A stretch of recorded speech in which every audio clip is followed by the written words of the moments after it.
Chapter 285. The mind was born from objects. It died from objects. The mind was in the eyes. Luo Nan seemed to be asleep yet not asleep. He seemed to be awake yet not awake. It was as if he had entered a meditative state. He really did see the visualization diagram revolving in the void. But at the same time, there were also countless shadows that seemed to be real yet were not. They filled the air inside and outside. Every shadow was similar to his figure. They seemed to be everywhere, yet not a single one was real. Then Luo Nan's mind sank down, pointing straight at the center of the inscribed sphere. He fell into the deep prison. The shadows were truly like a shadow following the body. They all followed him inside. Thousands of dark chains moved in unison amidst the crashing vibrations. They interweaved like a net, and in the depths of the prison, the lukewarm firelight flickered, illuminating layers upon layers of chaos. It blended and intersected with the myriad of shadows. It was impossible to distinguish them clearly. It was like a flock of bats. The demonic shadows danced, and the waves and clouds were unpredictable. Me? Which is me? In his daze, Luo Nan's point of view changed. It was as if he was looking down from high above. He saw the light coming up, and the firelight in his eyes merged into one. It radiated great light, suppressing the demonic shadows. He suddenly woke up.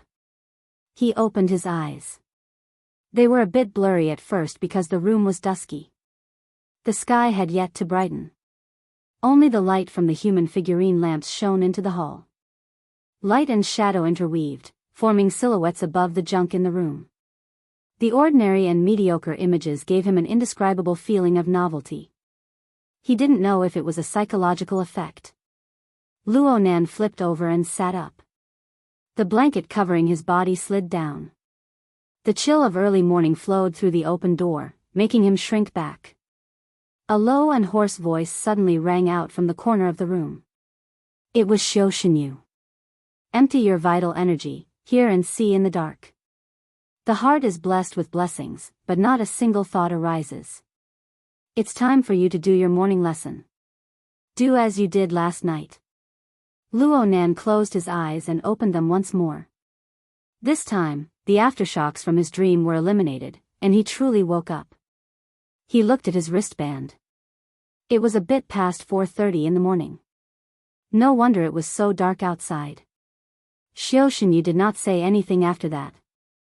However, Luo Nan could feel a gaze resting on his body, supervising his homework. Yes. The hard days had begun since last night. Luo Nan did not say much. After calming his mind, he began to breathe. His mouth and nose gradually became misty. Luo Nan didn't take it a step further after finding his rhythm. He first massaged his face, especially the acupuncture points around his eye sockets. Then he reached out and crossed his legs. His fingers and palms intersected, and he used a special technique to press.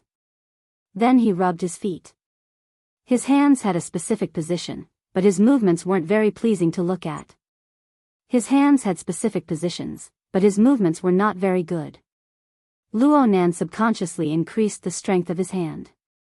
Soon his hands and feet became warm, and his tendons and meridians became unobstructed. After that, he put his hands behind his back and tried his best to press the area on both sides of his back. This series of movements was like doing exercises, an older version. As he was doing this, Luo Nan felt a pain on his back. Xiao Xinyu had used a finger to jab into a point, and Luo Nan's voice entered his ear once more. Here. You need more strength. Luo Nan's breathing was chaotic for a moment, but he soon adjusted himself. He followed Xiao Xinyu's request and hooked his hand to touch Xiao Xinyu. He continued to press down until it was sore and hot. Luo, but soon. Luo. Luo done.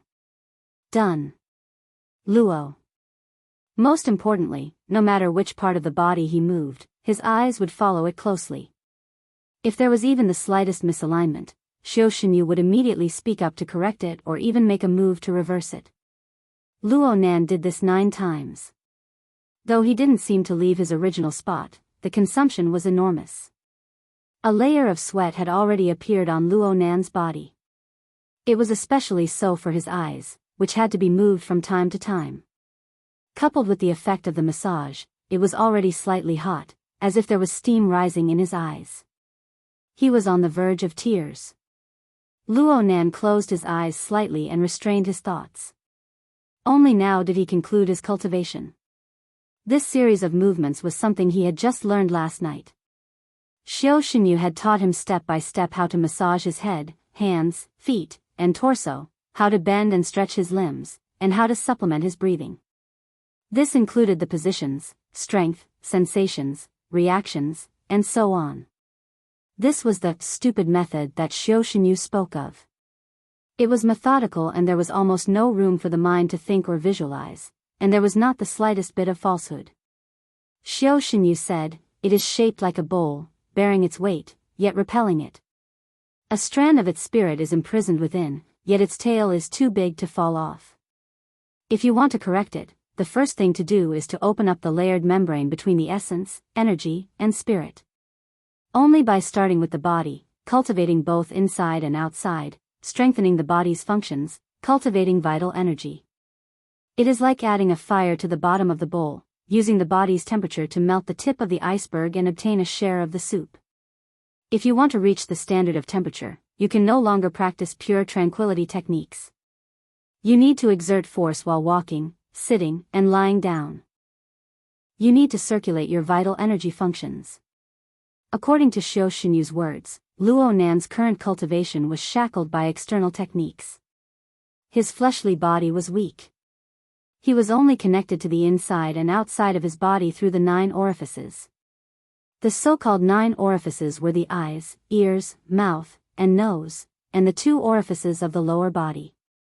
There was also the saying of the 9 orifices and 3 essentials. The eyes, ears, and mouth were the most important. The eyes were the master. The Enrich charm had a saying, "The mind is born from objects, dies from objects." The key lies in the eyes. Luo Nan's cultivation was on the mental plane. It was difficult to utilize the fleshly body. Right now, he needed to utilize the natural physical properties of the body, like drawing water from a canal. He needed to gradually form a scale and seek a breakthrough. Luo Nan only half understood Xiao Xinyu's theory. He just knew that he needed to start with the eye's orifice. Speaking of which, he had yet to form his self-format in his early years. He had only manifested a few small abilities. Aside from the big stomach king, which strengthened the digestive and absorption capabilities of his internal organs, his true external manifestation method, the hypnotist, was to use the eyes as a medium to intimidate the mind. Luo Nan had gained a bit from his own experiences. The morning class lasted for nearly an hour, ending at 5:30 a.m. Luo Nan washed his face and rinsed his mouth. When he stepped into the courtyard, he saw Shuelei sweeping the fallen leaves in the courtyard. Luo Nan went to help, but he was refused. "Save some energy. There won't be a public bus to the school in a bit." "Run there? Isn't it a bit late today?" It was nearly 50 kilometers from the Daoguan to Acumen College. It was not that Luo Nan had never run such a distance before, but it was almost 6:00. He estimated his own abilities and did not believe that he could make it before class started. "Oh my, your ambition is commendable." Shuelei grinned and gave Luo Nan a thumbs up. But then he shook his head. "I'm the one running there. Your current body isn't suitable for running. You can make do with the public bike spots here at Boshan Building." "Oh, Nanster, your complexion is quite good today." Luo Nan felt quite good about himself. The soreness of his body had yet to subside, but his mind was focused. His energy flowed smoothly, and his mind was clear. He was quite different from yesterday. He had a general idea of what was going on. It had been a month since he achieved the self-format of, "My heart's a prison." He had stopped the usual process of making medicine and taking medicine. He did not have a practical cultivation method. Most of the time, he was tired of dealing with the endlessly soaring soul strength. He was in a very passive state. Even if he polished a few techniques, they were scattered and not systematic. Right now, Xiao Xinyu's path was solid. Every segment and every item was a practical step. Even if it was a stupid method, Luo Nan now had a starting point. Luo Nan was not afraid of hard work. He was only afraid that hard work was meaningless.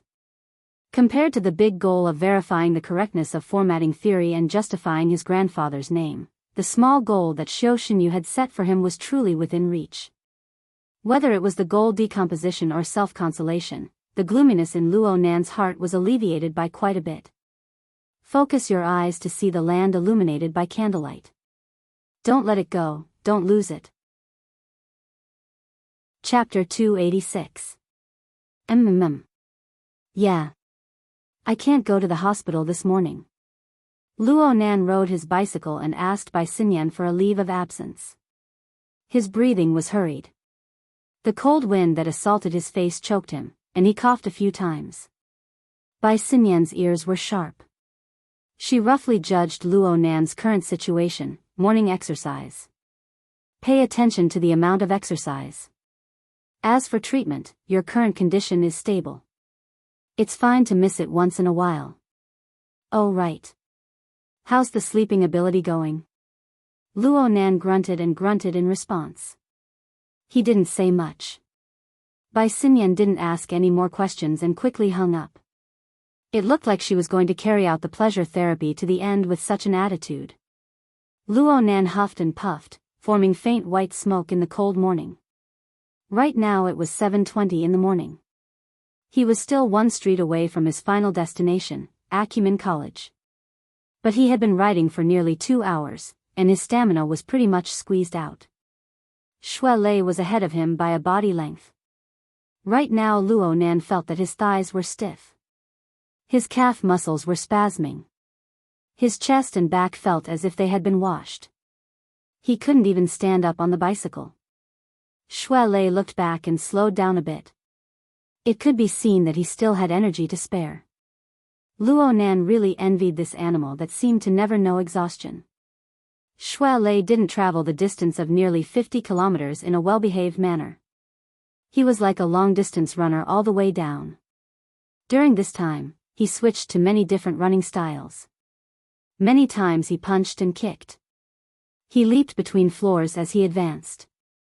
In terms of movement volume, in terms of consumption, he exceeded Luo Nan by several tens of times. At this moment, even if the two of them slowed down, Xue Lei's movement intensity was also correspondingly increasing based on the distance he advanced. Beside him, the sounds of fists and sleeves slicing through the air could be heard. He was simply a training maniac who was harsh on himself and sweating like rain. If Xue Lei was like this every day, Luo Nan could more or less understand why Xue Lei possessed such astonishing strength that even Zhang Yingying and the other awakened could not stop praising him at such a young age. Speaking of which, Luo Nan had been brought into a rhythm by Xue Lei today. He had practically brought out the strength of a race. The cyclist was led around in circles by the runner. It was quite embarrassing just thinking about it. Finally, Xue Lei's morning exercise came to an end. He stopped and let out a long breath before switching to a brisk walk. Perhaps it was because he felt Luo Nan's gaze that he turned his face. Nanster, don't be offended. It's not good to talk when I'm training. Indeed, Xue Lei hadn't spoken a single word along the way, which was quite different from his straightforward and talkative personality. It's nothing. It's pretty good this way. Luo Nan was truly impressed. He was also deeply moved. How can you not put in effort when it comes to practicing martial arts? Xue Lei didn't immediately speak. He sized Luo Nan up and down a few times. Then he grinned and said, "The gym master often says that luck is number one in martial cultivation.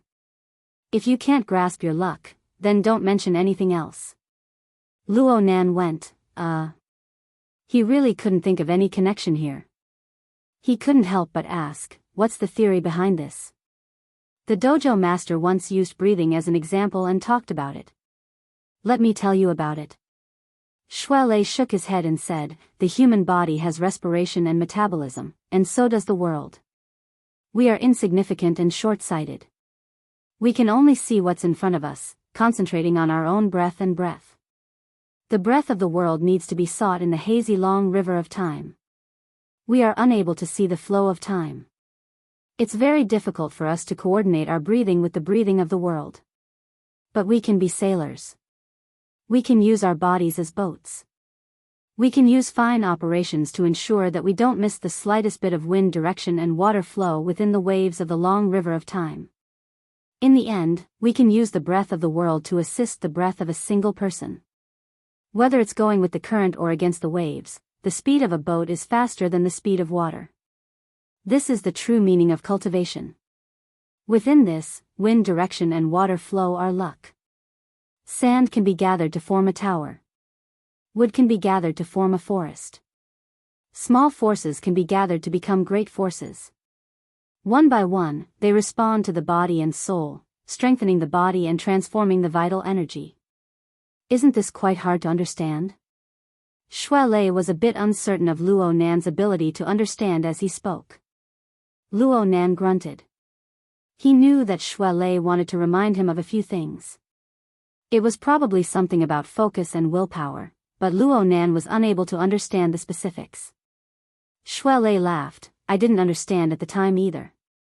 But then the gym master explained that we are all people who operate boats. It's hard to avoid being surrounded by dangers as we traverse the long river of time. In the olden days, when a fisherman on a river encountered a rapids and dangerous shoals, the boat would be destroyed and the people would die. The exhaustion of strength was secondary. The exhaustion of the mind to observe and utilize the water was the main problem. Practicing martial arts and cultivating may seem like tempering one's strength, but in reality, it tempers the willpower. It tortures the mind. Whether it's ordinary training or facing enemies in battle, the mind comes before the energy, and the energy comes before the strength. And the weight of the exhaustion should be lower. That's the only reasonable thing to do. Luo Nan looked at Shui Lei. This time, he finally confirmed it. Wasn't he the type of person that Shui Lei spoke of? Wasn't he the type of person who consumed far more physical strength than mental strength? The bodily functions of his entire body were already at their limits, but his mind was still very active. From Shui Lei's perspective, was his concentration not enough? Was this a criticism? With Shui Lei's temperament, no matter how tactful his words were, this was the limit. For a time, the exhaustion on Luo Nan's body felt like it was being pricked by needles. Even the breath he breathed out was a bit feverish. Shui Lei was a bit worried that he might have gone overboard with his words. He subconsciously waved his hand, but he himself was a bit nervous. Nanster, actually Where should the brain be used in order to be focused, in order to be used in a reasonable manner? Luo Nan didn't let Shui Lei speak nonsense. He asked very seriously. Luo Nan wouldn't get angry over such a small matter as his friend, but he really didn't understand. Logically speaking, he had been studying and practicing extremely seriously from last night until now. There shouldn't have been any instances of his mind wandering off or slacking off.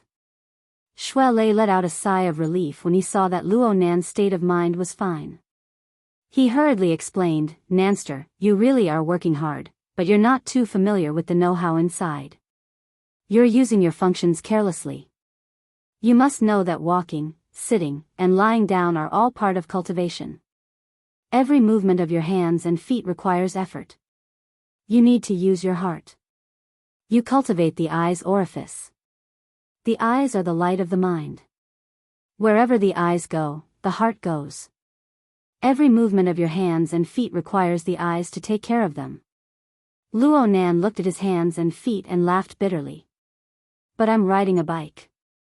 Everything in the multitude returns to their roots. If your hands and feet move, then guard your dantian region. These are just small tricks. The truly difficult part is to look at yourself and others without leaving a single strand behind. Don't give up a single drop. Go from the outside to the inside. Return to your roots. Only then will you know what it means to shine like a candle. Only then will you know what it means to work hard. Only then will you know what true hardship is. Cough. The gym master told me to come here to tell you this. The last sentence was the bottom line. Luo Nan was stupefied for a moment. His gaze moved away from Shuelei's body. He first looked at his clothes, which were nearly drenched in sweat. Soon he raised his head and looked at the pedestrians coming and going on the street. Most of the pedestrians were students at this hour, but they were of all shapes and colors. Luo Nan used his mental clairvoyance and roughly calculated that there were around 700 to 800 people on this street. This ability of his was hard to come by even among the awakened. Ordinary people were far inferior to him.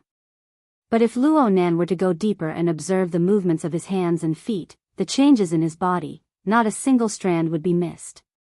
Just looking at 5 or 6 people coming and going around him would cause him to feel mentally and physically exhausted, let alone a street. Of course, there was also himself.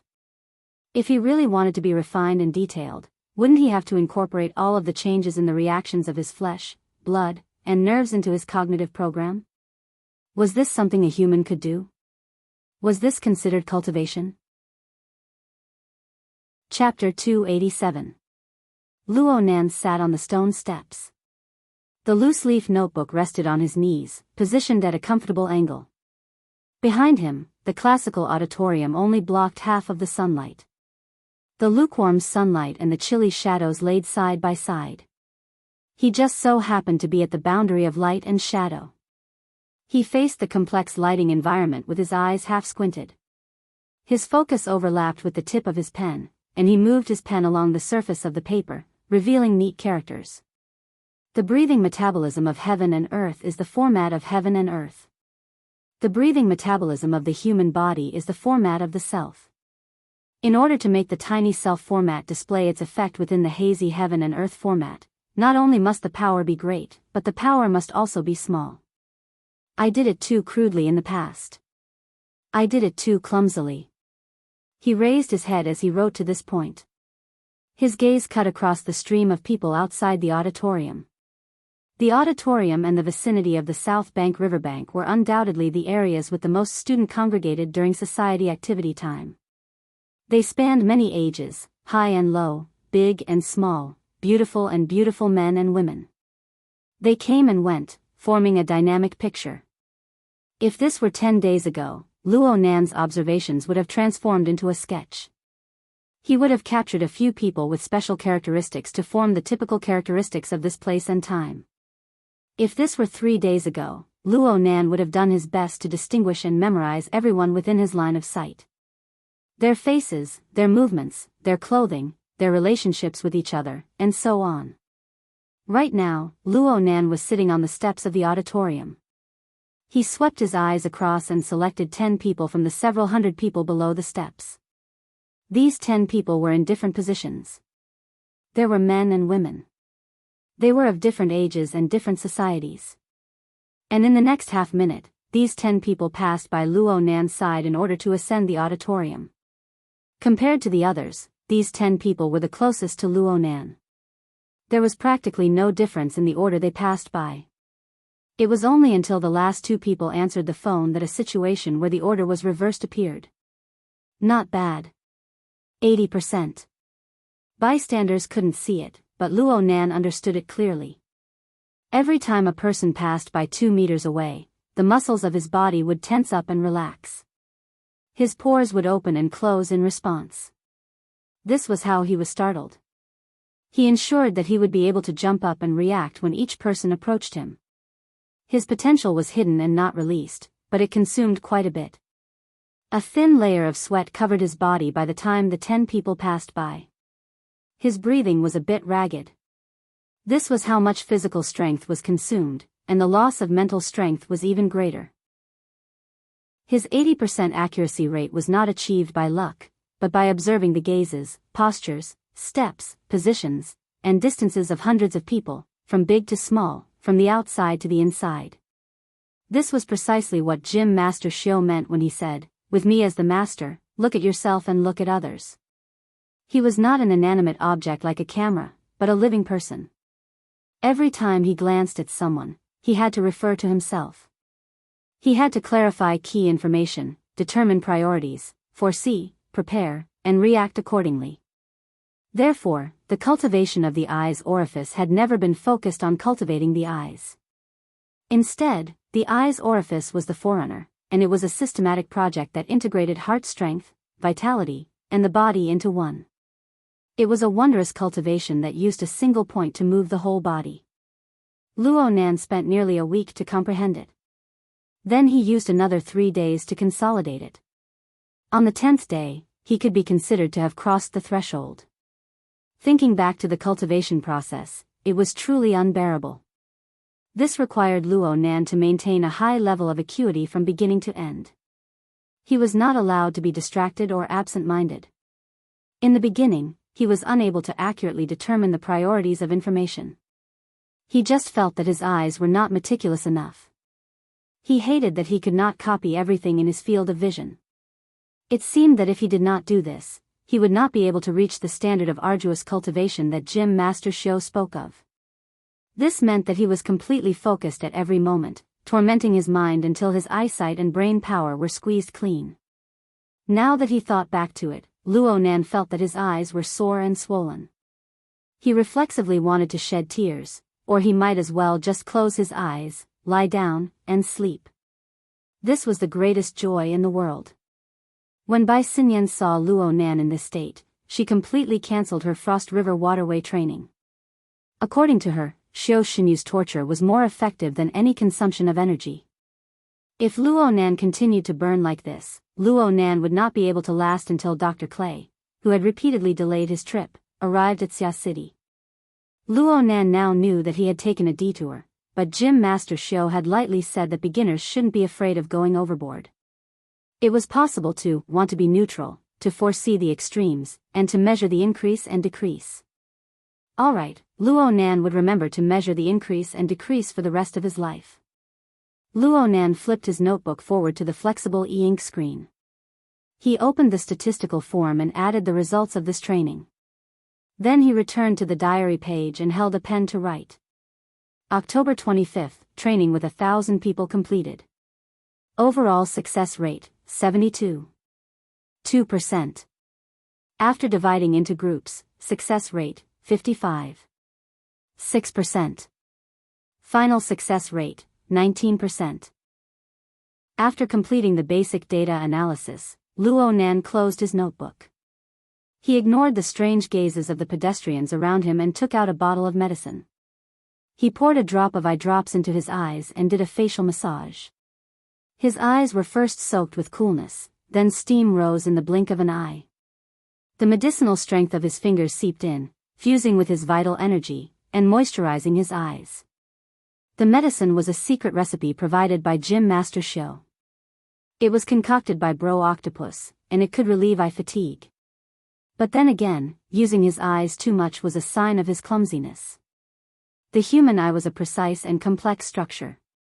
Anatomically speaking, one would not be able to find the existence of the eye's orifice even if they searched through all the positions of the eyes. The so-called eye's orifice was actually the eyes and its corresponding functions. It interfered with the mental plane to form a special structure. It lay between the virtual and the real. Only in this place could one achieve the effect of connecting the inside and the outside, radiating with spiritual light. It was practically impossible for a normal person to possess the eye's orifice. Only by possessing a certain level of cultivation could one realize the interference between the mental and the material plane. Only then would the eye's orifice be gradually constructed. It was the same as the shield of truth. The shield of truth that Luo Nan experienced was considered a temporary structure. But building the eye's orifice was tantamount to building a permanent facility. Luo Nan already had a slight feeling. His eyelids drooped down, but he could feel a heavy pressure acting on them. The pressure came from the format pyramid. It was his power on the mental plane. It was the influence it had on his body on the material plane. Other people cultivated by creating something out of nothing. Only Luo Nan wanted to steal a beam and replace a pillar. He shifted the power that was trapped in the "my heart's a prison" format to a controllable level. After these days of exploration, Luo Nan felt that calling it confinement was not completely correct. It should be said that his soul strength had entered a processing line. It had to complete the process and become a certain finished product before it could be taken off the line. This greatly limited the scope of its usage. It was fine to use chains to bind people, but it was hard to use it for embroidery. If Luo Nan really wanted to transport the raw materials, then he would need to break through the barrier of my heart's a prison. First, he would have to consume the materials internally. It could be said that not even 1 out of 100 could be saved, and it had to be done on and off. There was no efficiency to speak of. It was precisely because of this that the results of the soul strength activation exercises in the simulator layer of the psychic wave network were so terrible. But now that he was cultivating in the eye's orifice, the intermittent supply was not unbearable. This kind of work of grinding with water had the material plane constantly bearing and echoing it. It could be said that dripping water wears away a stone. Even if only a single drop was transported out every day, it would leave a mark when it smashed down. It would be like this day in and day out. It would be like a depression that could store water. Like this, it would gradually expand. Plus, Luo Nan was not that miserable yet. The eye's orifice that Luo Nan had just built was like a pool that stored water. Soul strength trickled in. As long as Luo Nan took care of it carefully and prevented it from evaporating or leaking, it could become a pool, a lake, or a sea after a long time. At this point, Luo Nan did not need Gym Master Xiao to mention it again. Luo Nan naturally understood the principle of concealment. He used 70% of his soul strength every day and stored 30%. 70% was used to temper the eye's orifice and build the structure.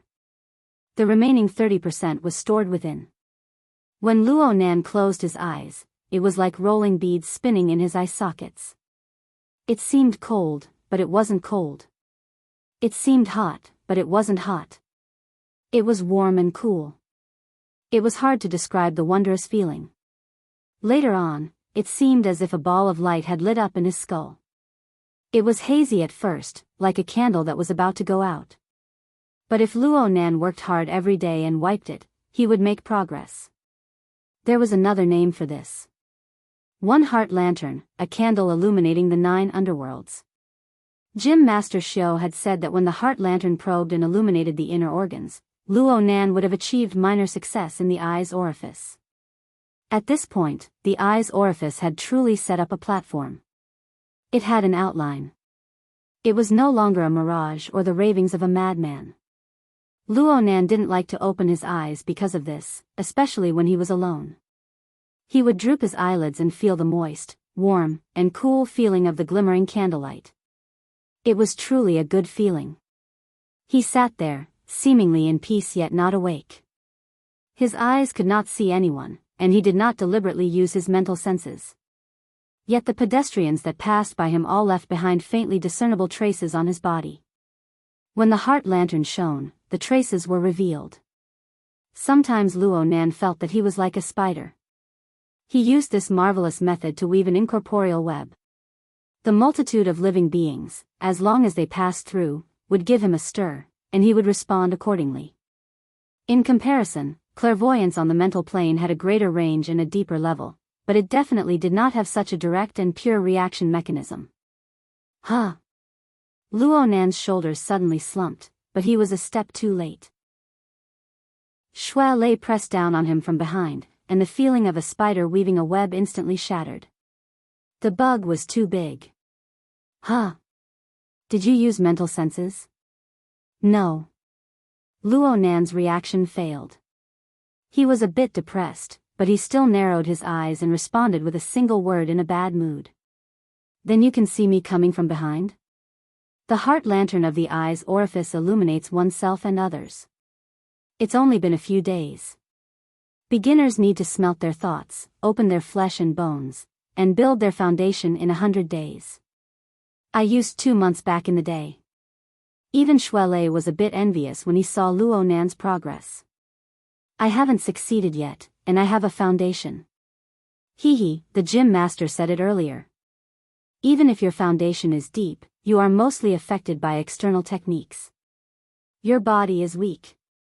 It's easy to understand, but it's harder to achieve than a normal person. Today is the 25th. You can see signs within 10 days. You're a genius. It's not that exaggerated. I can still borrow a bit of strength. Luo Nan had a self-knowledge that was hard for bystanders to understand. Speaking of which, it was quite a coincidence. An electric chain suddenly cut through his mind at this very moment. It flashed and disappeared, but it stirred up his thoughts. The heart lantern flickered, losing its stability and harmony, and its radiance grew brighter and brighter. He furrowed his brows. It leaked again. The land of the lake overflowed a bit. His small pond couldn't contain it. Before he could finish his thoughts, someone shouted from below the stairs, "Nanster, Leister, it's time." There was no need to look to know that Xie Junping had come to pick them up. Luo Nan temporarily dispersed his mind. He stood up and walked down the stairs shoulder to shoulder with Xue Lei. They entered the car. Chapter 288. The sightseeing bus sped through the campus. Most of the students of Acumen College were still brainstorming for the club activities. They were trembling with fear for the 8 credits a year. The people on the bus were truly hateful. Unfortunately, no one on the bus had this awareness. In a certain sense, they were a group of people isolated from the real campus. Xue Lei sat in the front seat and chatted with Xie Junping about the party. He was a bit curious and nervous after entering a completely unfamiliar circle. Xie Junping was laughing and joking with him. He spoke half-truths and half-lies, playing around with him. Luo Nan sat in the back. At first, he listened to Xie Junping and Xue Lei chat, but then his mind sunk into the heart lantern of the eye's orifice. He clairvoyantly observed the flickering flames and the changes in the surrounding environment, not missing a hair. The heart lantern of the eye's orifice lit up, illuminating a region of his brain. The results of this cultivation were quite mysterious, but it wasn't the first guest in Luo Nan's brain. There was another object revolving around the heart lantern right now. The external neuron. This dynamo core was like a dragon that floated in his brain. It moved around the lantern, appearing and disappearing from time to time. When it got closer, the electricity overflowed, baring its fangs and brandishing its claws. It intersected with the flames of the heart lantern, swallowing and spitting. It seemed as if it could be swallowed at any time. It made one's heart tremble with fear. This sort of situation had existed not long after the heart lantern was lit. And it absolutely didn't just look scary. This was the first time this thing came close. The energies of both sides reacted, and the electricity radiating from the external neuron directly extinguished the heart lantern. Luo Nan's many days of hard work were destroyed in an instant. Similar situations occurred 7 times in a row, tormenting Luo Nan until he began to doubt his life. In the 8th round, when he was close to despair, the electricity directly entered the heart lantern. It strongly fueled the ignition, illuminating everything with light. The amount of growth this time was 10 times more than the sum of his hard-earned savings.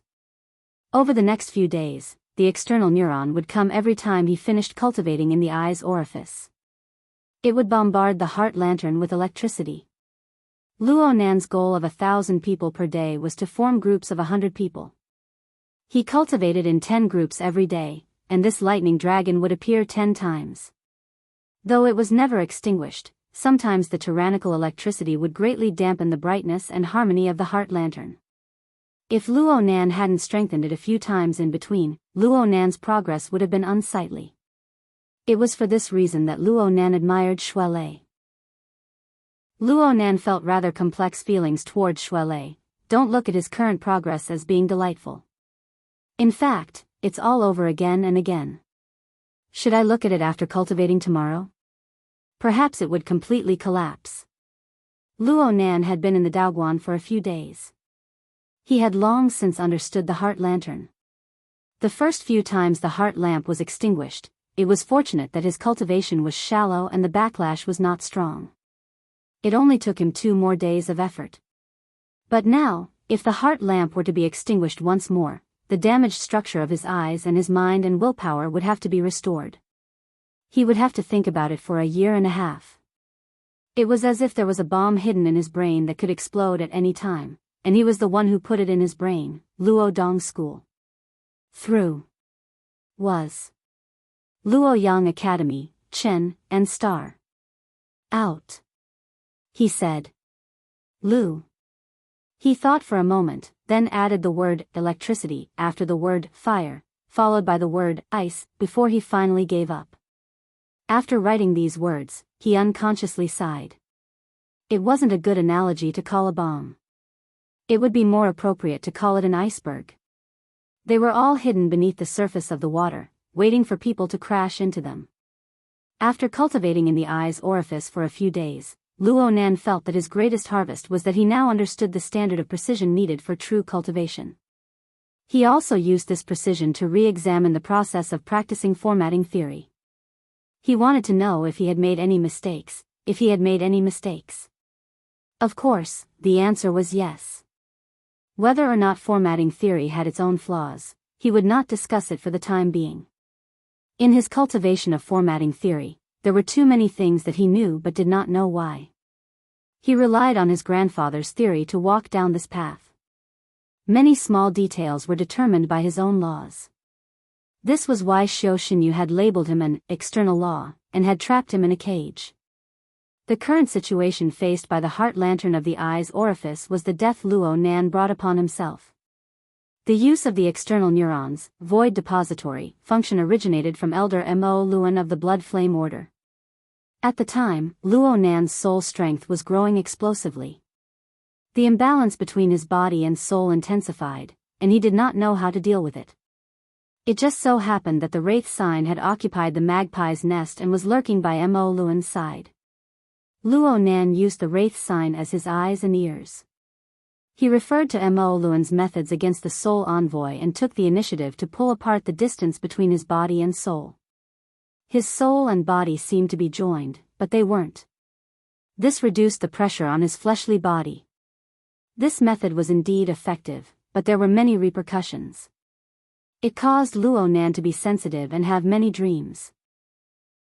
His mind was absent-minded. Later, Luo Nan discovered that the external neuron had the void depository function.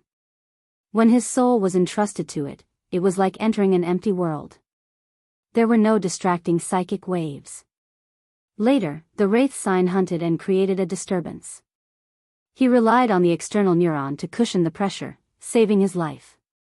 Since then, Luo Nan had always entrusted his soul to the external neuron to reduce the pressure. He gradually grew accustomed to it.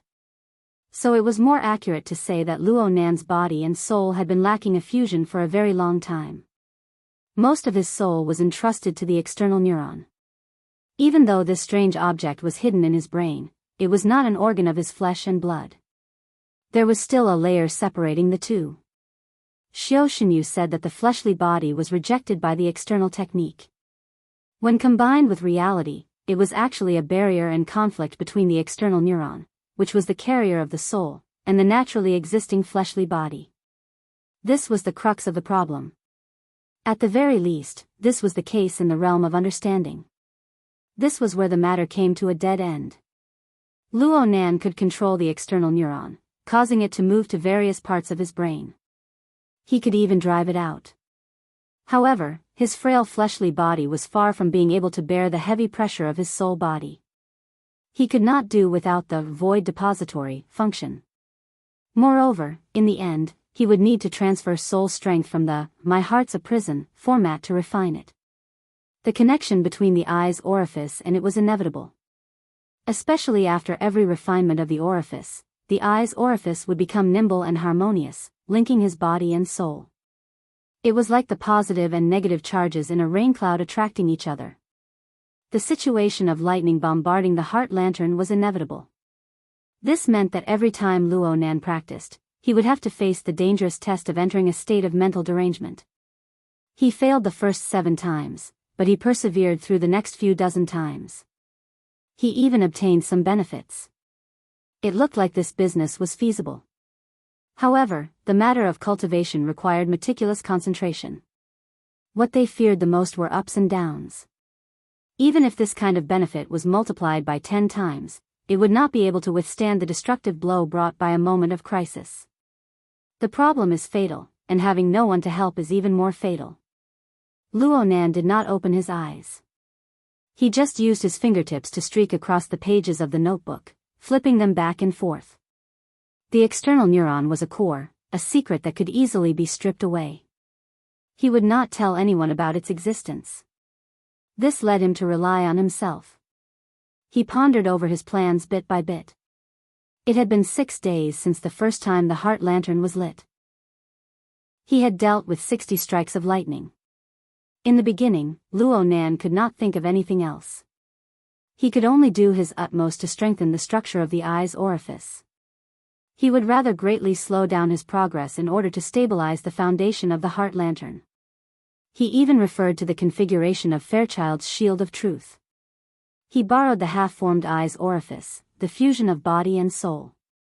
He spent a great deal of effort to fine-tune the microscopic structure of the eyes. It was for no other purpose than to seek stability.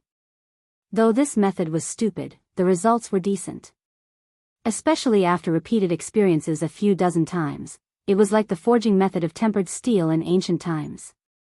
Luo Nan forged and hammered again and again, causing the structure of the eye's orifice to become tough and solid. The ignited heart lantern emitted a mellow and pure intent. Only in this way was he able to block 53 strikes of lightning in a row and remain undefeated. However, Luo Nan still had a deep worry in his heart. This worry grew heavier and heavier as he pondered deeper and deeper into the phenomenon of the heart lantern being electrocuted. "Nanster, what are you thinking about?" Xia Juanping's deliberately raised voice finally entered Luo Nan's ears. Luo Nan was a bit startled. He half opened his eyes and looked forward. "What's wrong?" Shui Lei's complaint rang out at the same time. "Don't disturb him. Maybe he's cultivating." Xia Juanping laughed. "The car is swaying back and forth. What kind of cultivation is he cultivating? Aren't you afraid of running amok?" Luo Nan was left speechless after being stabbed in the face. Xia Juanping didn't look at the road. He turned his head and laughed. "People train in martial arts. The more they train, the more spirited they become. For example, Leicester. But look at you. You've been drooping your eyes these past few days. It's like you haven't woken up yet. If you train like this, which pretty girl would pay attention to you?" Luo Nan leaned back, doing his best to relax his body. His eyes remained squinted. "Yesterday you said that you were going to meet some friends. It would be more convenient to deal with the matter of gear." Of course I said that." Xia Juanping put on an innocent face. "But didn't I tell you? Vice President Tang Yi of the Mystic Arts Research Society has the highest chance of ascending. Her nickname is Blood Peony. She's a standard beauty complex. You can't even get close to her unless you're a handsome guy over 80 points. Even if you do get close, most of them will be trampled into the dirt. Right now you're relying on your Shota face. You're barely able to muddle along with being delicate and cute. If you don't pull yourself together, your future will be unpredictable." Luo Nan let out a long sigh. He simply closed his eyes completely. He was too lazy to say anything more. But at this time, the heart lantern burned in his brain. The flames burned brightly, but it lost its harmony. Clearly, the 60th electric shock had stuffed the heart lantern too full. Restoring the heart lantern to the eye's orifice would certainly form pressure on the incomplete structure. This was a situation that needed to be dealt with first. Luo Nan was used to this. He didn't open his eyes. His fingertips fumbled with the notebook, flipping it to the back. He found a flat piece of soft paper sandwiched between the pages. The paper was thin and a bit rough, but it was valuable. This was a paper talisman that Mr. Gao had personally made. It was quite extravagant for Luo Nan to use it for practice. He stroked the paper in his hand, recalling the techniques that Papercut had taught him. His fingertips moved, and he folded the paper talisman in a simple manner. He held it in his palm. His eyes could not see, but the heart lantern was focused. In his brain, the flames suddenly flared and then extinguished. In this instant, Luo Nan's hand that held the paper talisman felt as if it had been burned by an incorporeal flame. A burning pain pierced through him. His 5 fingers instinctively opened, and it seemed as if some ash impurities were leaking out from between his fingers. Then there was a very real feeling of impact. Luo Nan's 5 fingers closed once more. Only then did he open his eyes to look. There was no paper talisman at this time. All he saw was a paper man with all 4 limbs. It had a muddle-looking face, and it was about the size of a palm. It had collided with the inner edge of Luo Nan's thumb, and then it went limp. The open car frame sent a cool breeze over, and the paper man's hands and feet shook. There was no other reaction besides this. Chapter 289. My luck is pretty good. Luo Nan's gaze swept over the paper man's body a few times. He flipped the notebook to a blank page and placed the paper man inside. There were already 3 similar interlayers as he flipped through the pages. There were a total of 4 paper men hidden in the notebook, including this one. Some were bigger, some were smaller, but the material was the same. These paper men were created by Luo Nan when his eyes' orifices were overflowing and the pressure was overloaded. They were created to shift the pressure. There were 60 lightning strikes. Aside from the first 7 times the heart lantern was extinguished, there were also the broken and basically balanced rounds. There were a total of 25 times when the pressure had to be shifted. However, only 4 succeeded in the end. The success rate was only 16%. It was pitifully low. Even so, he had to record it down. Luo Nan opened the flexible e-ink screen and recorded the data. Basically, he treated the paper men as this week's homework. He was going to give them to Papercut to look over later. He felt that these paper men were quite different from the works he made when he first started learning. At the very least, the way they were cut was quite cool. Luo Nan put away his pen and blew away the ashes stuck between his fingers. He blinked his eyes, but he felt his eyes become a bit dry. He closed his eyes and looked within himself. He saw that the glow of the heart lantern was quite weak. It was even weaker than it was before he received the blessing. Luo Nan was not surprised. He was still a novice when it came to soul strength activation. He was far from being precise. He had clearly used too much strength this time. The consumption was too great. He wasn't in a hurry to recover because he would need to transport his soul strength out of the My Heart's a Prison format if he did so. The external neuron might give him a fierce blow. It really wasn't worth it. He allowed the vitality of his body to naturally nourish and recover. Although it took a long time, it was stable. It could be said that he had a degree of relaxation. In the front seat of the sightseeing bus, Xie Junping spoke of the blood peony.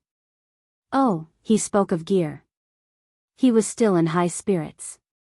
A woman as powerful as Tang Yi needs someone even more powerful to conquer her. Otherwise, she needs to do what she likes. Nanster, you really don't lose out. You can tell that she's a great beauty just by looking at her nickname. Today is the 25th. The 30th is Monday's gear auction. Time is tight, and the task is heavy. I can't drag this out any longer. Luo Nan raised his leg and kicked the front seat, giving Xie Junping a warning. Then he changed the topic to a normal direction. Do you have any idea of the base price for both sides? There is no definite news at the moment, only rumors. Xie Junping shrugged his shoulders. Sissy Du's face is covered in dirt, and he's been kicked out of his house. His connections in the society have been cut off by quite a bit. He only mentioned it briefly, saying that the backer behind the Mystic Arts Research Society wants to cooperate with the Construction Society. Cooperation? That's impossible, right? Luo Nan was quite surprised. Wasn't the Order of Justice behind the Mystic Arts Research Institute?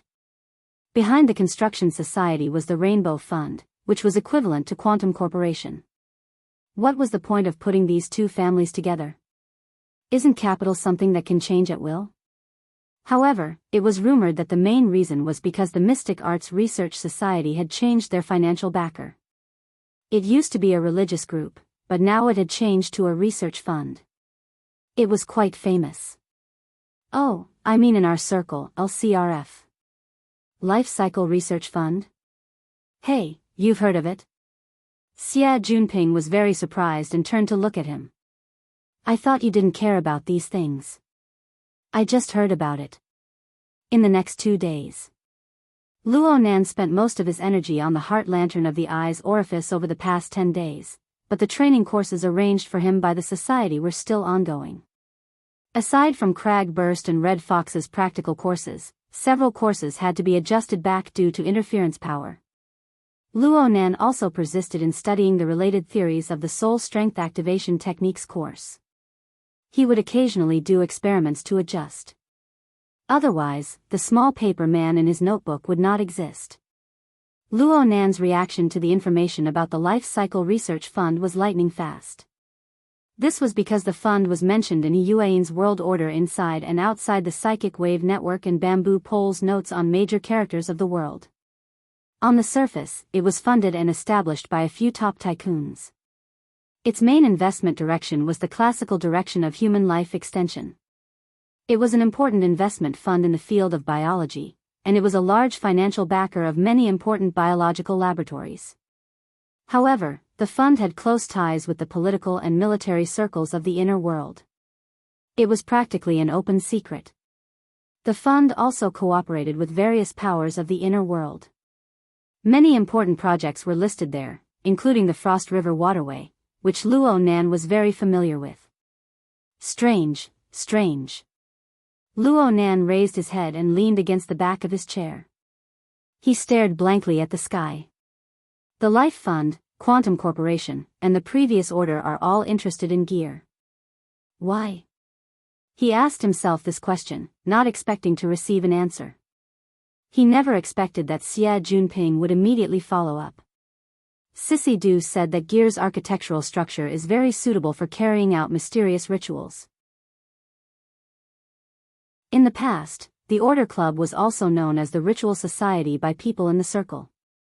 Acumen College's fraternity and sorority societies have held initiation ceremonies here several times.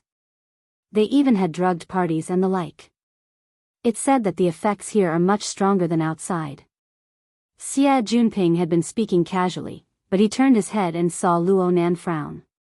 He hurriedly stopped talking. But after a long while, he couldn't help but say, "It's me. I also think it's a bit interesting. It's especially comfortable over there. My brain works fast, and my eyes and ears are sharp. Also, sometimes I can see things even without opening my eyes. Transparent. Nanster, tell me. Am I going to rush towards superpowers?" Luo Nan was speechless. He didn't know how to respond. Xia Junping's interest was piqued. "I didn't realize it before, but I've been interacting with Sissy Du these past few days. He's really an interesting fellow. His stomach is filled with goods, and the fields he's come into contact with are very diverse and very interesting." "Oh right, are you two free on Sunday?" Sissy Du said that there's some Starry Sky Club that holds a mystic arts salon every Sunday. There are many people with abilities inside. It's very interesting. How about we go take a look? I don't understand anything about the mystic arts." Xue Lei responded awkwardly. His horizons had been greatly broadened during this time. His understanding of the inner world grew deeper and deeper. He was already pondering about joining the Wilderness Explorers Society. How could he possibly go to that completely unreliable so-called mystic arts salon? "Nanster? I've already contacted them on Sunday. I'm going to send them over for repair." Luo Nan also declined the invitation. And this was the truth. He really was going to the repair center. Xia Junping was a bit disappointed, "Then forget it. I wanted you guys to help me take a look." "Cough, I was just saying." Xue Lei turned to look at Luo Nan. His eyes probably said, "This bro doesn't know anything?" Luo Nan shook his head slightly. Xia Junping certainly knew that Luo Nan possessed a certain superpower. Xia Junping was quite reverent towards this, and he was also a bit curious. Luo Nan didn't take the initiative to talk about it. After all, there were differences in their circles. It was hard to understand without personal experience. It would only cause confusion in one's heart. But thinking deeper, Xia Junping had a place in the format pyramid. Xia Junping was a believer, even if he was a level 1 apprentice, and the strict rules of the format pyramid could still affect him. Luo Nan thought about his own hardships and felt that he really needed to carefully examine Xia Junping when he had the time. This was to prevent this friend of his from receiving any negative impacts. Now wasn't the best time to discuss this sort of thing. Luo Nan's thoughts spun and he thought of something else. He said to Shuelei, "Did you bring that thing over?" The topic changed too quickly. Shuelei didn't react for a time. What? The mechanical device inside the Tai Chi ball. It needs to be repaired. Luo Nan was speechless towards Shuelei. I told you 2 days ago. Bamboo Pole introduced me to a very powerful mechanic. I brought it over. I brought it over. Shuelei patted his head and reached his hand into his pocket. He felt empty, and this big guy could only laugh awkwardly. I stuffed it into the locker this morning. I forgot to take it out. Should I go get it now? Forget it. You can give it to me tomorrow morning. Though Xia Junping didn't understand what the two were talking about, he looked all around and said, "Is the main locker room in the South 2 district? We're in the South 1 district. It's not that far. There's no harm in going over. Let's change hands early so that we don't forget tomorrow. Your memory has been like that for the past few days." That's fine. Luo Nan and Shuelei both agreed. But after a brief pause, Luo Nan found Xia Junping's words strange. What's wrong with my memory? Xia Junping made a U-turn as he chuckled. I told you a long time ago that Jim Archbishop Xiu's disciple has amazing abilities. Bring me to pay my respects and learn some kung fu. Neither of you remember. The two, who had been rebuked, glanced at each other. They were both a bit embarrassed. Actually, it wasn't that their memories were bad. It was just that after Shuelei mentioned it, Xiu Xinyu had rejected him with a single word. There was no room for discussion. Xiu Xinyu's straightforward attitude made Luo Nan feel a bit overwhelmed by the favor. That's right. This was the feeling. Why did Gym Master Xiu agree to teach him kung fu so easily back then? The sightseeing bus stopped outside the main locker room amidst the stuttering responses of the two ability users. Shuelei hurriedly got off the bus to retrieve the item. Luo Nan and Xia Junping chatted here and there, but the topic of gear never strayed away. Halfway there, Luo Nan subconsciously turned on his flexible e-ink screen. He used his status as a member of the society to pull out the architectural blueprints and other information from the internet. He looked at the intertwining gears of different sizes.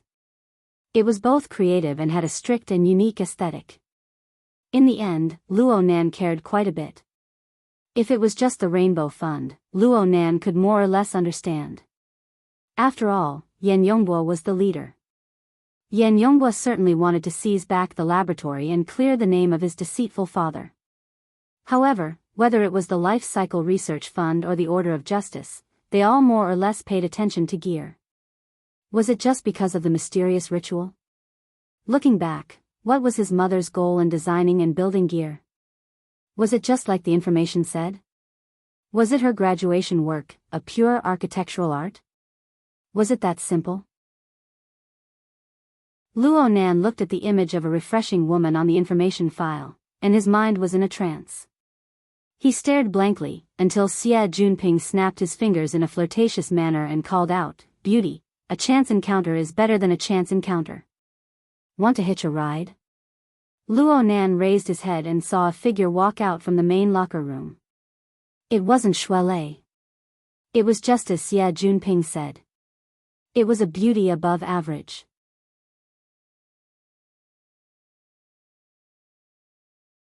Chapter 290. Hearing Xia Junping's roguish voice, the woman who just walked out of the hall raised her head. Her gaze was quite calm, and she even revealed a slight smile. "Hello, Head Xie. This simple greeting turned Xie Juanping's attempt to strike up a conversation into nothingness. Luo Nan finally confirmed this person's identity. Senior Sister Tian? The woman turned to look at him, and her face revealed astonishment. Junior Nan? Are you feeling better? This calm woman was none other than Tian Si. Half a month ago, Luo Nan and the others had come to Frost River Reality because of her and Mo Chiu, the third brother of the Mo family's get-together. Luo Nan caused such a huge commotion. Luo Nan didn't blame her. He just felt a bit emotional. Mo Chiu and Tian Si seemed to see eye to eye at the time, but there was no news of them afterwards. Tian Si brought her displeased cousin to visit Luo Nan during the few days he was hospitalized. She didn't lack etiquette, and it gave people a good impression of her. From the perspective of a relative of the Mo family, it was quite a pity. Today, Tian Si wore a slim turtleneck sweater paired with a velvet skirt.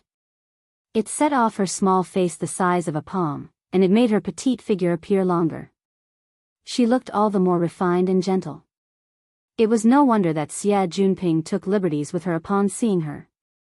Speaking of which, the two of them were both members of the student organization. Their relationship with each other far surpassed Luo Nan's. You're also a department head, and I'm also a department head. We're a perfect match. Xie Junping still had a mischievous smile on his face. He jumped out of the car and gestured with his hand. He acted like an experienced driver. I've been wanting to lead Minister Tian's horse for a long time. Give me a chance today. Don't refuse. I know where you're going. Cloud City Water Village, right? With Minister Tian at the party, the attraction is complete. Don't you think so, Nanster? Luo Nan also jumped out of the car and glared at him. Xie Junping was still a bit afraid of him. His neck instinctively shrunk back. Tian Si smiled faintly. I'm just going to make up the numbers. Don't overestimate me, Master Xie. Oh right, Junior Nan, I heard from Tian Chi that quite a few people have mentioned you in the past few days. Your name is getting bigger and bigger. She was all smiles from beginning to end. It was as if she was chatting about family matters, but the meaning behind it was a bit subtle. Luo Nan and Xie Junping were both stupefied. Shui Lei just so happened to rush out at this time. He saw the three chatting, and his footsteps slowed down. On the night of Frost River Reality, Tian Si and Shui Lei did not meet face to face. However, when she saw this situation, she knew that they were together. She immediately took half a step back. Young Master Xie, Junior Brother Luo, you two go first. I already have a date. I'm going with someone. No way.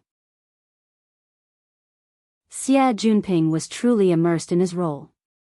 He even forgot Luo Nan's silent warning. His face was like a bolt from the blue. You have an appointment? As a female companion? Tian Si thought for a moment, then pursed her lips and smiled. Yes, a female companion. No matter how unwilling Xie Junping was, he didn't want to continue pestering her. He could only sigh and bid farewell before driving the sightseeing bus away. When he turned the corner, he glanced back and chuckled. This person is really powerful. Luo Nan grunted. There was a mature and mellow soul within Tian Si's petite body. Xie Junping's eyes weren't bad. But this fellow couldn't keep up his airs. He sighed in the blink of an eye. Chen Weikan hasn't been able to get his hands on her after so many years at school. I don't know who's the lucky one this time. Luo Nan gave the driver's seat a light kick. Drive properly. Shui Lei snorted. Chen Weikan. The cause of his relationship with Chen Xiaolin being ruined was his attitude toward Chen Weikan back at the Limestone Water Village pub. Naturally, he didn't have any good feelings toward the vice president of the student council. Especially 10 minutes later, when the bus drove past the Limestone Water Village pub, Shui Lei returned to his old place and his mood became even worse. Luckily, the location of the party wasn't set there. Cloud City Water Village had plenty of places to arrange similar group activities. In the Pingjiang district, where the height of the buildings was relatively low, Cloud City Water Village, this super-large compound building complex, was undoubtedly the most outstanding and the most eye-catching one. The main body of the compound complex was still around 15 kilometers away from Acumen College, but the derivative building area already bordered the campus. With its prosperity, it attracted tens of thousands of students and teachers. They spent their time there, lingering on and forgetting to return. This was the origin of the name Acumen College's large living area. In fact, Cloud City Water Village used the same method to realize the connection with two other famous high schools in the district. And within its enormous structure was Xia City's top business college and private high school. The participants of this party came from the 5 schools covered by Cloud City Water Village. A total of 500 people were gathered. It was already a medium to large-scale party, and it was quite formal. Before arriving at the venue, Luo Nan and the others had to follow the requirements of the party and change their clothes. This is quite troublesome. Also, what the hell is this?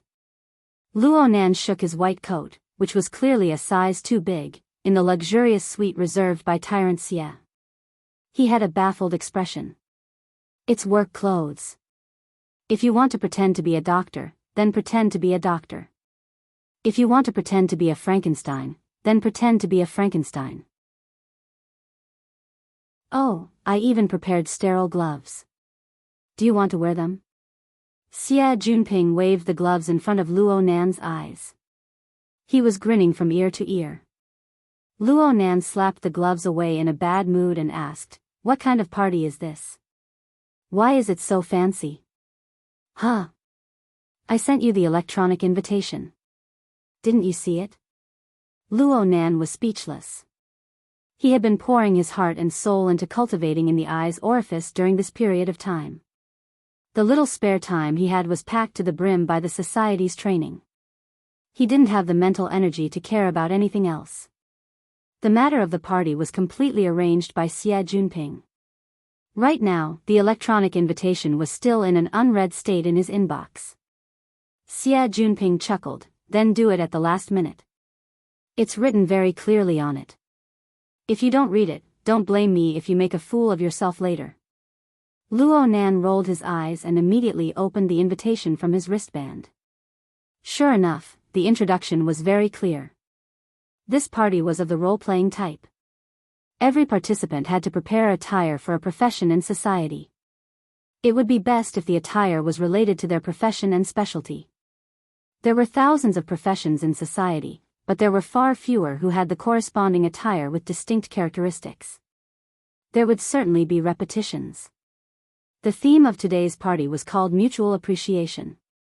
The invitation said that there would be interactions between people of the same profession who were role-playing. The wording was mysterious and not too serious. Luo Nan scratched his head when he saw this. He had been a nerd for many years. He was most afraid of this sort of bustle. He felt uncomfortable no matter what. Also, what kind of vile hobby did Xie Junping have? Why did he make him look like a doctor or a Frankenstein? He laughed and said, "It's a good thing I read it early. I don't need to make any special preparations." The angle he was role-playing today was that of a martial artist. It was his true self. He wore the Taoist uniform of Divine Yu Jim every day. His appearance didn't change at all. It was said that this was to advertise the Taoist gym. Being old for so long had become a habit. Even though the Taoist gym no longer recruited students, he didn't change his clothes. He was the most worry-free one. As for Xie Junping, he was the most normal. He wore formal attire, and he had added a layer of sequins to it. It was quite eye-catching. Luo Nan was both amazed and dissatisfied. "Why are you wearing formal attire? I'm also a character. What do you think? My true nature is to be dissolute, rich, and carefree." Xie Junping laughed and pushed Luo Nan and Shuelei out. They headed to the venue together. Luo Nan shook his white coat. He felt awkward no matter how he looked at it, but a certain someone was waving gloves in front of his eyes. "Dr. Luo, you really don't need it?" "Call me Dr. Luo." Luo Nan replied hatefully. Then he snatched the gloves from Xia Junping and stuffed them into his pocket. He couldn't help but laugh to himself. It had been a long time since he had felt this relaxed. They were currently in the Ocean Sky Cloud City building. This was the fourth of the 6 buildings in Cloud City Water Village that were distributed in a circular staircase fashion. The first 3 buildings had the name of Water Village. Starting from this building, the 2 words, Cloud City, were hung in the building's name. The building's height rose correspondingly. Of course, the prices of the various services were the same. Shui Lei grimaced at the exquisite and luxurious furnishings along the way as he walked on the road to the party venue.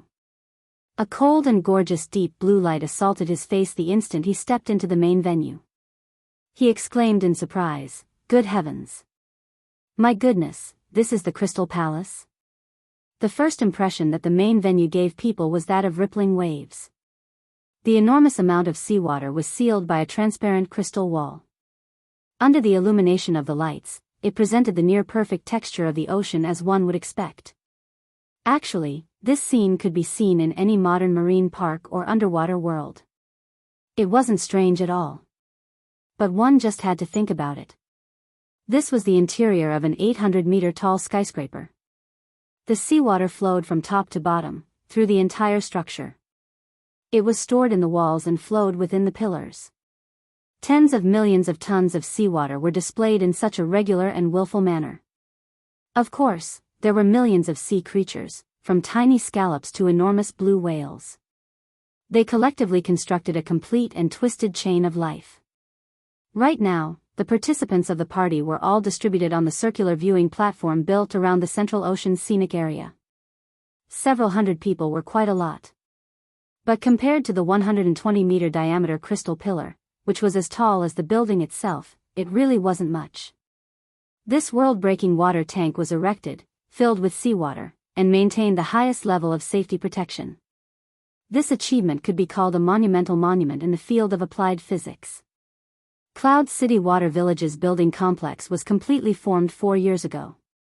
Ocean Sky Cloud City was the last to be built. It was built about a year later than the main building. It could be seen just how difficult the construction was. Luo Nan had come here twice with his aunt's family. It wasn't his first time seeing it, so he felt a bit weaker. But he never got tired of looking at the beautiful sea creatures inside. The 3 of them didn't speak for a while until someone called out to them. "Brother Ping, you guys came pretty late." Hu Huaying, who was in charge of the advance party, had arrived long ago. She popped out of nowhere. Today's party was a get-together initiated by the student unions of 5 schools. Each school only had 100 spots. It was a fairly high-end gathering. Chapter 291. Compared to Xia Junping, who had no sincerity in acting, Hu Huaying at least had a bit of performance. He wore Western cowboy attire with a crooked cowboy hat. Upon closer inspection, the hat was actually made of paper. It was funny and casual. Seeing Luo Nan and the others focus their gazes on his head, Hu Huaying shook his head rather proudly. "I'm okay, right?"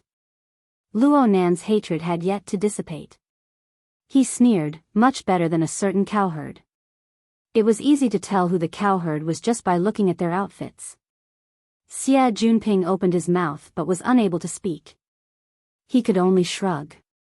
Hu Huaying stifled her laughter. She slightly lifted the brim of her hat and bowed in thanks. The appointed cowherd said unhappily, "Don't talk nonsense." "Are you sure?" Hu Huaying answered, "The blood peony will definitely participate." "What occupation? What about attire?" "Who knows? Just look at her height. She's a 185-centimeter beauty.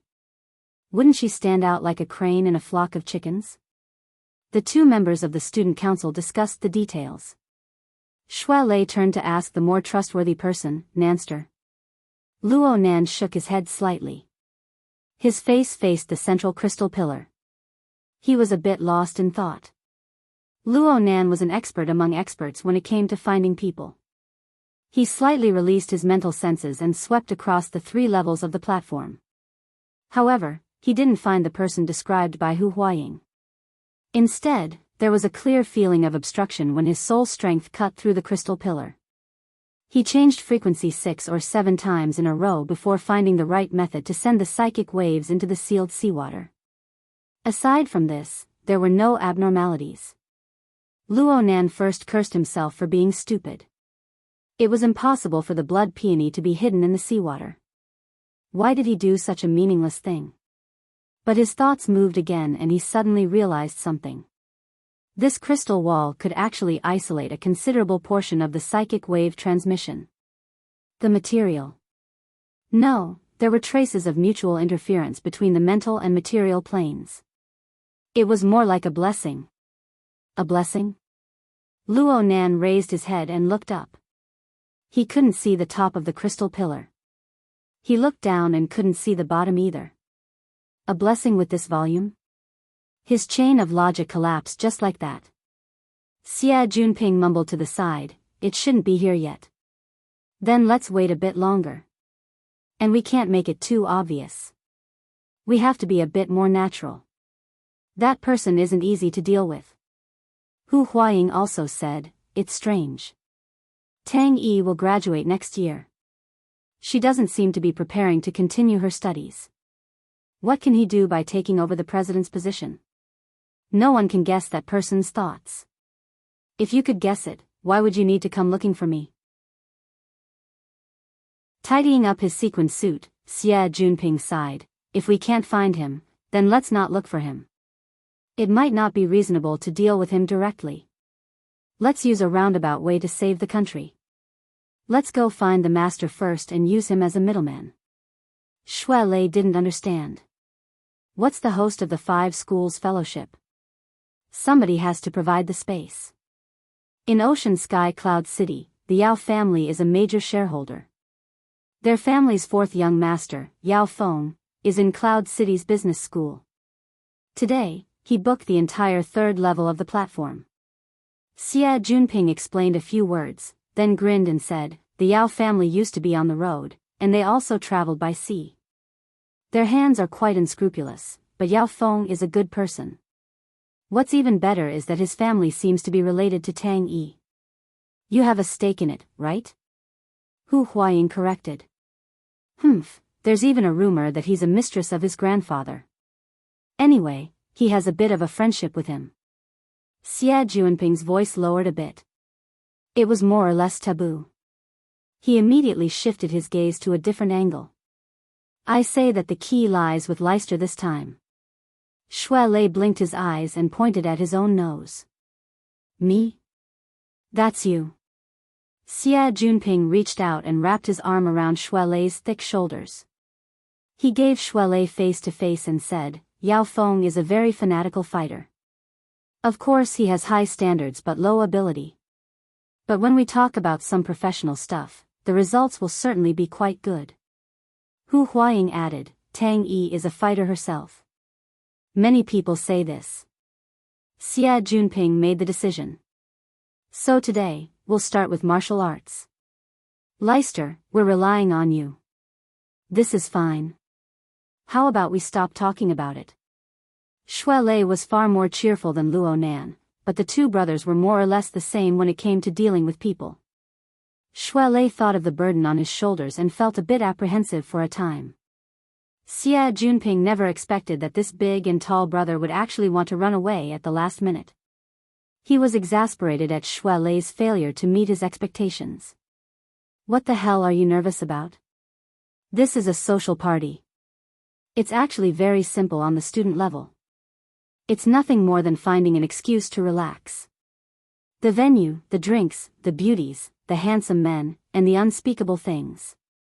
Are you afraid that Tang Yi will take a fancy to you? So what if she takes a fancy to you?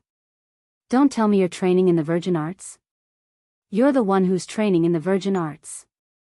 Shui Lei's voice rose by a notch, but then he felt weak. "You guys are all playing this crazy? Everyone has their own choices. Only by participating in these kinds of activities can you find your position. You know who you can cooperate with in the future. You know who you can use. You know who you can sell. You know who you need to hide far away. Xie Junping was deep in thought. He looked at Shui Lei's expression and spat out a mouthful of spittle. You really believe that? A bunch of students. Students. Who doesn't play a little bit first? If you don't like it, then you fight. If you do like it, then you fight. If you do like it, then you make friends. Everything is easy to talk about. Besides, we're just preparing for a rainy day.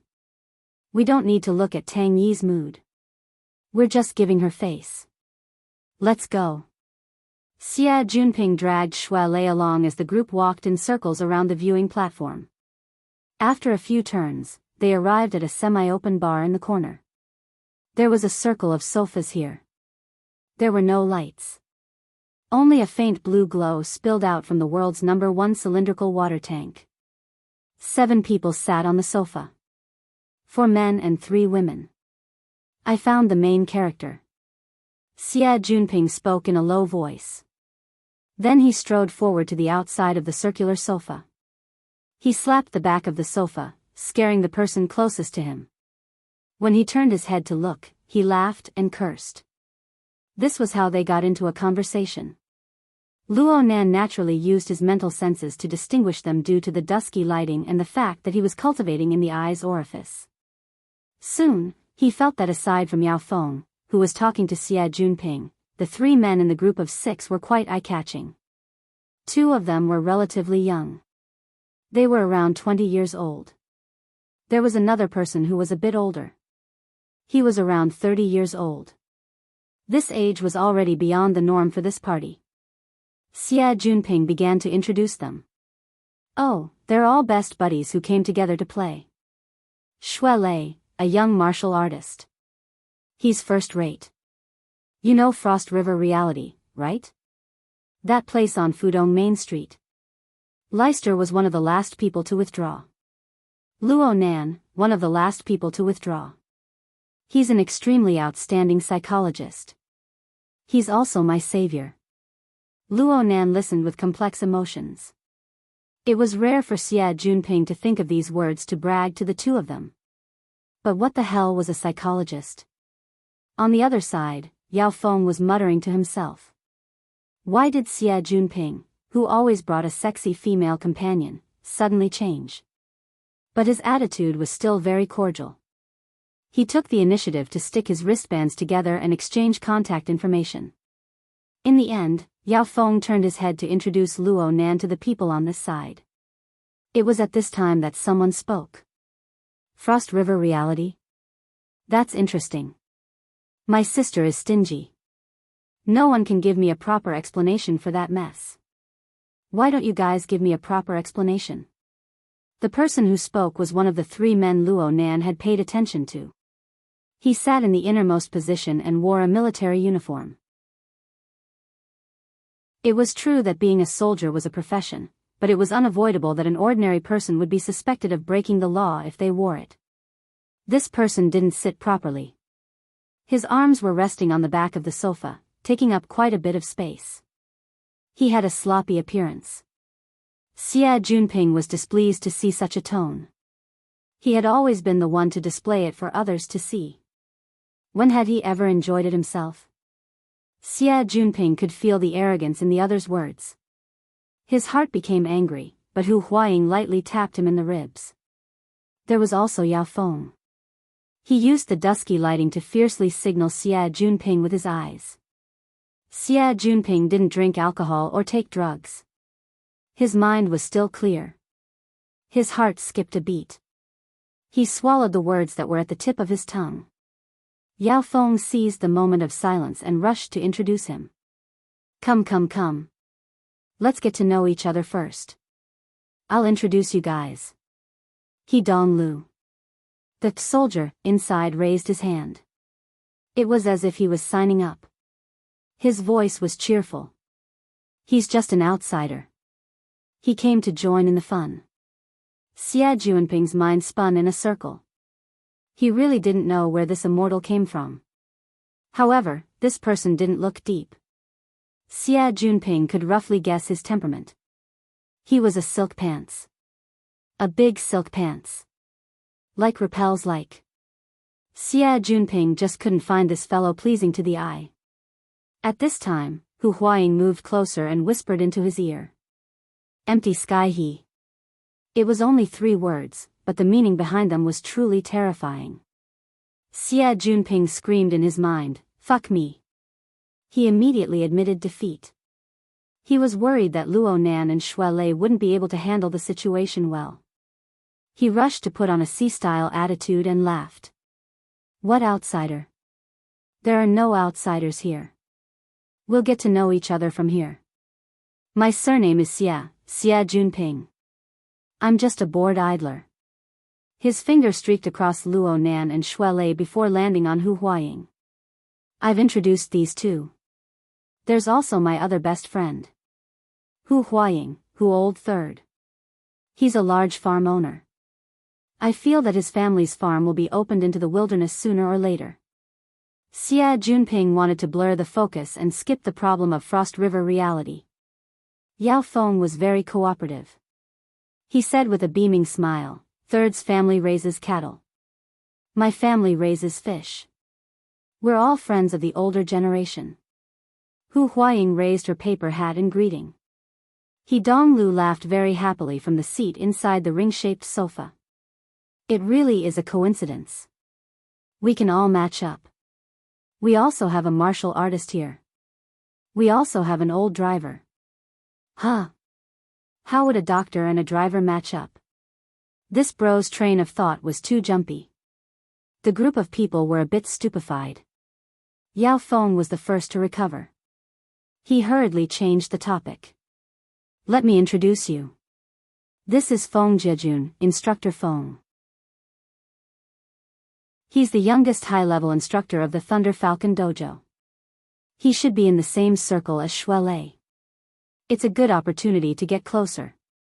We'll interact in a bit. Maybe we'll even work together. Feng Jiejun was only in his early 20s. He was older than Xue Lei by 5 or 6 years, but he was already very young. Compared to Xue Lei, he was a bit thinner and a bit more handsome. He was the type that was very popular with girls. Xue Lei? He should be a rising star in the circle. Let's get to know each other.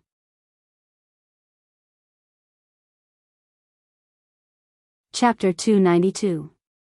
Feng Jiejun's eyelids drooped slightly, but the smile on his face became much clearer. Coach Xue. Xue Lei said modestly, not at all. I'm at most an assistant instructor in the dojo. I haven't finished my apprenticeship yet. Is that so? Which dojo is it? Xue Lei wouldn't let go of any opportunity to make the dojo famous. He immediately enunciated clearly, River Wu District, Divine Yu Dojo. The dojo master's family is surnamed Xiu? Feng Jiejun grinned, revealing a mouthful of white teeth. I've heard a lot about you. Xue Lei was startled and then delighted. Coach Feng, you know our dojo master? Of course I know him. He's a divine fish, after all. He's famous. The word fish was especially long. No matter how straightforward Xue Lei was, he still felt something was wrong. He looked again at Feng Jiejun, who was smiling and extending his hand. We should also get to know each other. In the martial arts circle, shaking hands wasn't a good thing. Want to shake hands? Xue Lei hesitated slightly, but seeing the other party's resolute attitude, he curled his lips and also extended his hand. The two shook hands. He then heard Feng Jiejun continue, I've heard of Dojo Master Xiu's great name for a long time.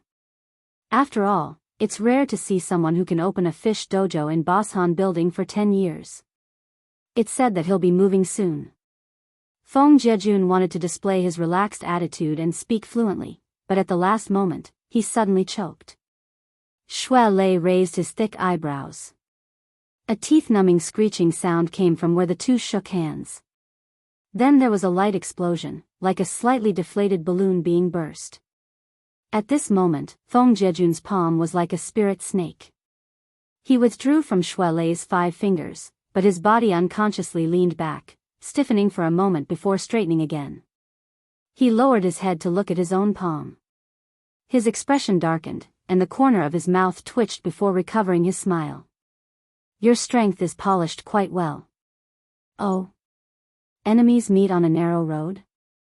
He Donglu sat up a bit and withdrew his arm from the back of the sofa. His palms banged against his abdomen, and he even rubbed them a couple of times. He had the attitude of watching a good show. What you said wasn't wrong, but was it really good to say it directly? Even Xie Junping had to concede defeat to He Donglu's silk pants ability. He thought to himself, if I don't drink and take pills, I'm afraid I won't be able to beat him. Yao Feng felt that he had suffered an unexpected disaster, but he couldn't vent his anger. He could only rack his brains to persuade him, it's common sense to spar in martial arts, but if you come too early, the later programs will be boring. Young master He. You're right. He Donglu readily accepted advice. He appeared to be quite easy to talk to, but once he opened his mouth, it was somewhat like his words were made of gold and jade. Feng Jiejun frowned slightly and finally took a step back. However, Xue Lei wouldn't let him off so easily. He glared angrily at Feng Jiejun. Seeing this, Feng Jiejun's eyes darkened. Upon seeing the situation, He Donglu laughed. Don't be anxious. Didn't you hear that there will be another program later? When the time comes, I'll give you a share. Sigh, I've been waiting for so long. Old Yao, where's your family's greatest treasure? Yao Feng looked down at his wristband and forced a smile. We're almost there. He gave Xie Junping a meaningful glance as he spoke. Xie Junping understood tacitly and suppressed the unhappiness in his heart. He chuckled. Young master He, go ahead and play. We'll walk around a bit more. He Donglu pointed at him with his hand. Don't forget about the program. Program my ass. Xie Junping cursed in his mind. If he were to talk with Yao Feng for a while longer in this situation, Yao Feng would probably cry. He definitely wouldn't be in the mood to help them hook up with Tang Yi. From this, it could be seen that their primary goal in participating in this party was most likely to fail. He and Hu Huaying dragged Luo Nan and Xue Lei away. Xue Lei hadn't said a single word ever since he grabbed Xie Junping's hand. His expression was solemn, and his anger had yet to dissipate. He was pulled a few steps away by Hu Huaying, and then he turned his head to look back. Feng Jiejun didn't respond. It looked like he was on the phone. Luo Nan watched the entire exchange from beginning to end. He completely became a spectator.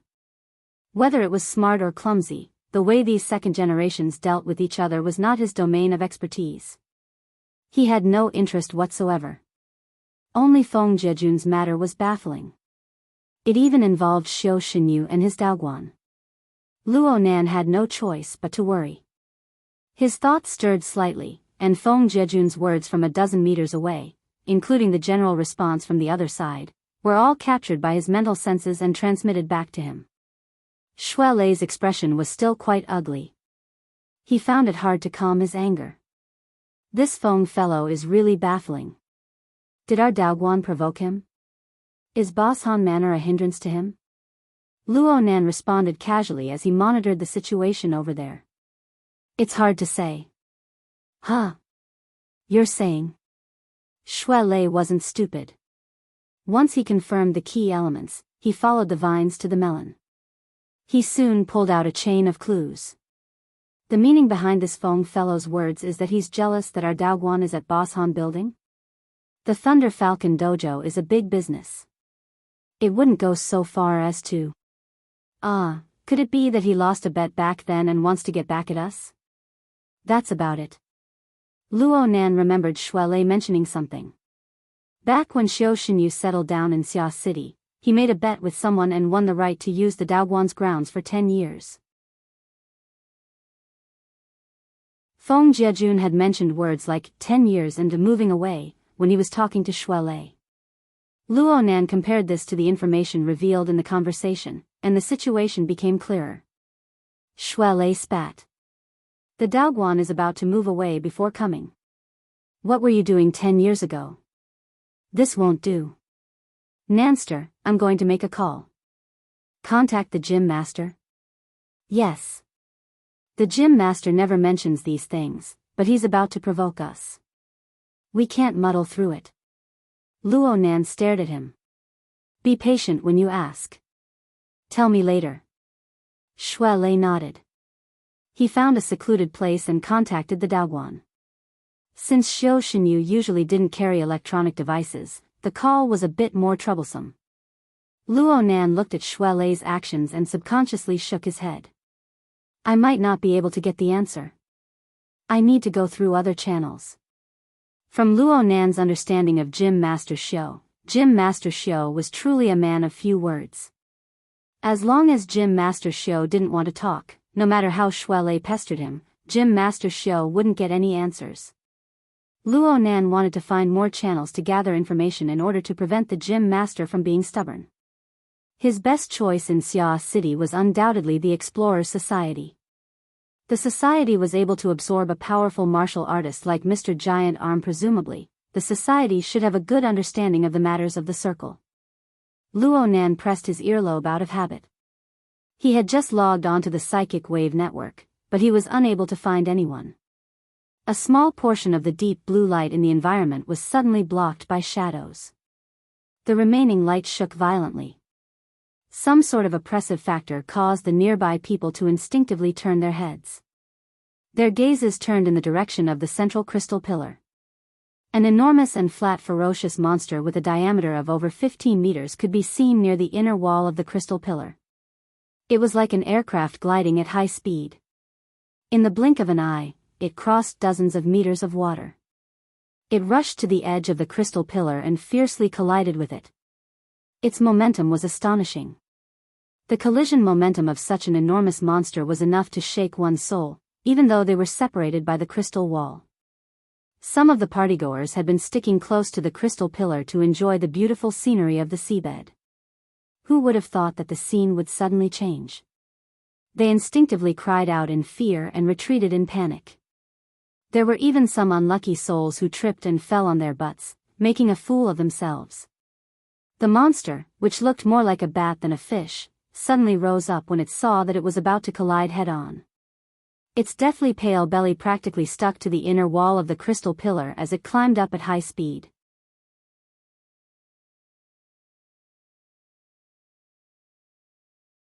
Halfway through his words, he saw that Luo Nan and the others were looking behind him. He immediately turned around and saw Yao Feng with an ugly expression. Xia Junping didn't feel embarrassed at all. He just laughed and said, "What's wrong? The young master of the He family isn't going to serve you anymore?" Yao Feng instinctively shot a glance behind him when he heard this, but he felt that his actions were too embarrassing.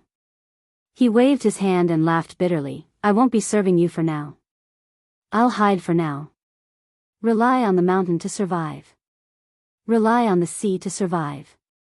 You guys are a black-hearted drug dealer and a large farm owner. We don't need to pay attention to you guys, but we make a living on the sea. How can we bypass the coastal defense forces?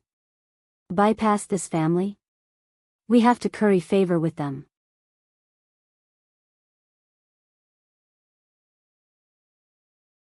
Chapter 293. Oh, which one? Luo Nan's mind turned, but he saw a number he had never seen before. He was inevitably surprised. Just as he was about to answer the call, he suddenly felt that something was wrong. He switched to the settings interface, and sure enough, he had already set the restricted communication mode. In this mode, other than the people he had added to his contact list, no one else could communicate with him. They could only leave messages. The reason for this was Yuan's suggestion.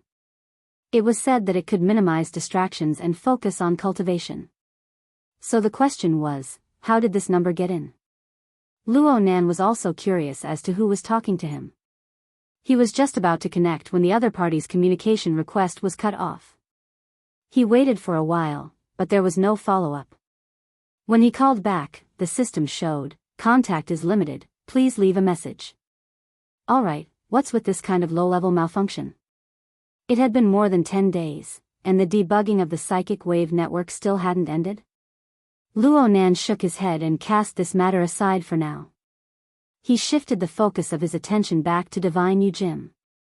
Obviously, Luo Nan needed to find people in the circle to understand the grudges and grievances of the martial artist circle in Xia City. But Luo Nan filtered through the people he knew in the society, and he only remembered Giant Arm. It was still a situation where he knew the other party, but the other party might not know him. Then he could only find someone close to him. Crag Burst seemed to be the most suitable. That person came from the military, but he was one of the top 10 powerhouses in Xia City in terms of physical strength. He also had a lively temperament. He should have a common language with the martial artist circle. Luo Nan organized his words in his mind and sent a communication request to Crag Burst. Unexpectedly, the system was still as cold as ever. The other party's communication is restricted. Please leave a message. Luo Nan could conclude that there was indeed a problem with the psychic wave network. He couldn't help but scratch his head. He was used to the convenience of the psychic wave network, and the members of the association would rarely record their wristband communication numbers, and he was no exception. Now, he had lost contact with all of them. He could only wait. At this time, the second generations were still hurting each other. Yao Feng poured out a pile of grievances, but Xie Junping was completely uninterested. He only asked what he was concerned about. Hey, that's a mutant. You placed it here. Don't tell me you messed around with Ocean Sky Cloud City and then bought it from other shareholders at a low price. Hey, you can't talk nonsense about this kind of thing. Yao Feng's face turned green. He wished he could cover Xie Junping's mouth. Unfortunately, he couldn't cover it up.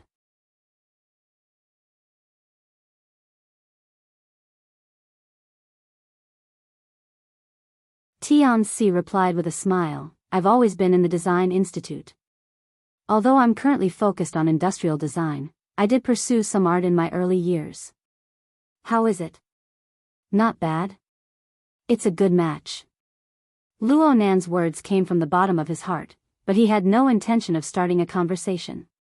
He was currently in a restless state of mind. He said a few words out of courtesy and wanted to leave. Tianxi pursed her lips into a smile. She had the posture of having a long conversation. Junior brother Luo's attire is a bit strange. Luo Nan couldn't just ignore her words. He asked honestly, what's strange about it? I just feel that junior brother Luo shouldn't be a doctor. It's purely a feeling. Tianxi's fingers playfully drew 2 circles around her temples. Then she pointed at the notebook that had just been delivered to Luo Nan's crook. There's also this tool. It's a bit out of place.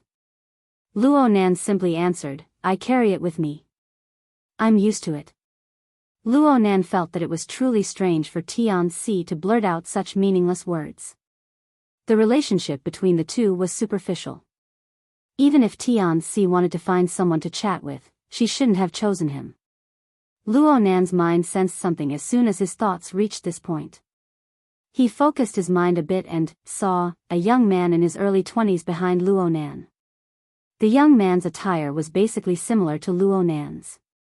He was a doctor character with a tall and straight figure and a handsome appearance. However, the gaze that was cast in Luo Nan's direction was a bit unfriendly. Tianxi should be able to see this person from her angle, but she just acted as if she didn't know. She chatted with Luo Nan with a smile. Luo Nan looked at the expression and movements of the young doctor. He had more or less guessed what was going on. He shook his head in his mind. Tianxi leaned over. Was she expecting him to attract the firepower? None of the people who could participate in the 5 schools fellowship party were easy to deal with. He was young and not tall, so it would be a waste to use him as a shield. Just as he was pondering how to expose her, he heard Tianxi praise lightly, I took a second look just now. Junior brother Luo's foundation in drawing lines is very solid. 3 years later, if I can enter the School of Design and inherit my family's teachings, it will definitely be a story to be told. Home school? Luo Nan's mind trembled. His original thoughts scattered in an instant, leaving behind only chaotic emotions. He didn't know how to respond for a time. Tian-Si put her hands together and made an apologetic gesture. I'm sorry, junior brother Luo. I found it very strange last time at Frost River Reality. You were the only one with a different surname among the group of Mo family youngsters, so I asked Mo Chio a question. Then I heard Tian-Chi mention a few things about you that were circulating in their society.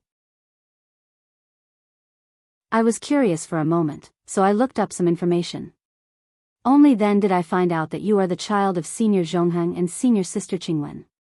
Yes, Luo Nan's parents had indeed studied at the school's School of Design. Tian-Si's words about homeschool were completely correct. Tian-Si took a step forward, her attitude becoming more intimate. Actually, I've been looking for an opportunity to thank you for the past few days.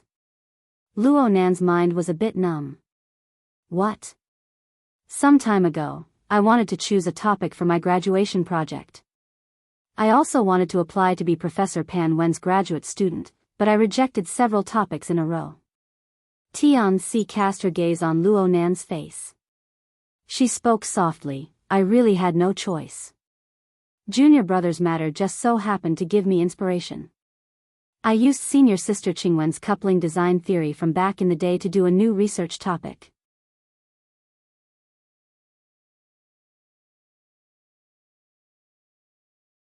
He didn't want to get involved in this melodramatic matter, but the vast majority of what Tian-Si had said was what he urgently wanted to hear, what he wanted to memorize. Tian-Si had said that she had looked up a lot of relevant information for her graduation project. How could it be only this little? There must be a lot more in her stomach, but after the rush, it wouldn't be easy to fill it up. Luo Nan stared ahead at the spine wrapped in a white coat. He took a deep breath, but he was unable to suppress his fidgety mood. President Zhu. Tian-Si hugged the drawing folder and crossed her arms over her chest. She took half a step back. Her body language was very distant, and she didn't even pretend to speak. Based on her usual smooth style, this performance was about to reach her limit. Unfortunately, President Zhu didn't sense this at all. Or perhaps he did sense it, but he didn't care. His body leaned forward, once again closing the distance between him and Tian-Si. He used the tone of a host to speak, Cece, the party is about to officially begin. I solemnly invite you to pair up with me.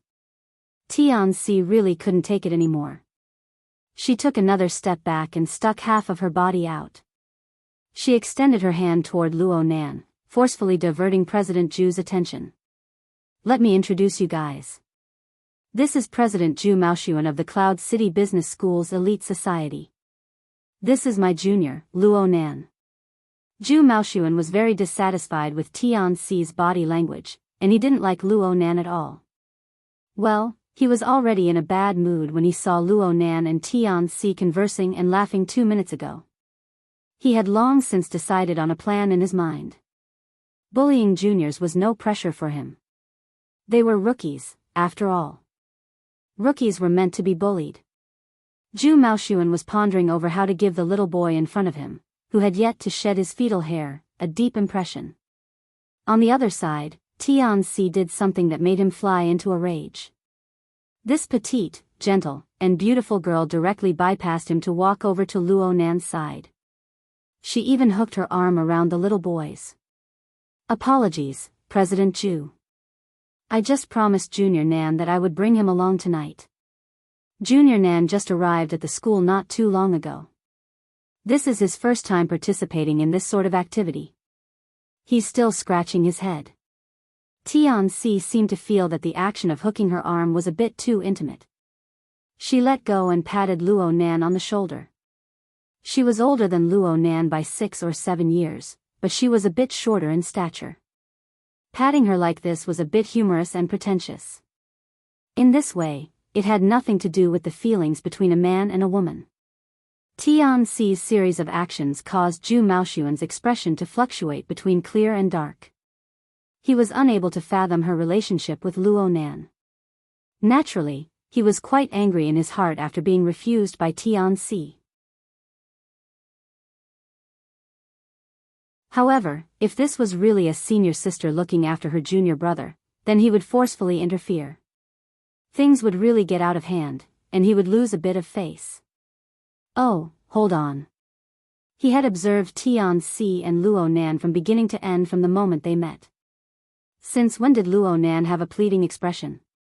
Motherf asterisk Ker. You're playing me for a fool.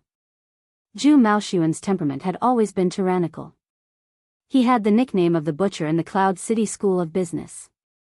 This time, he had played the role of a doctor, which was an irony to this nickname.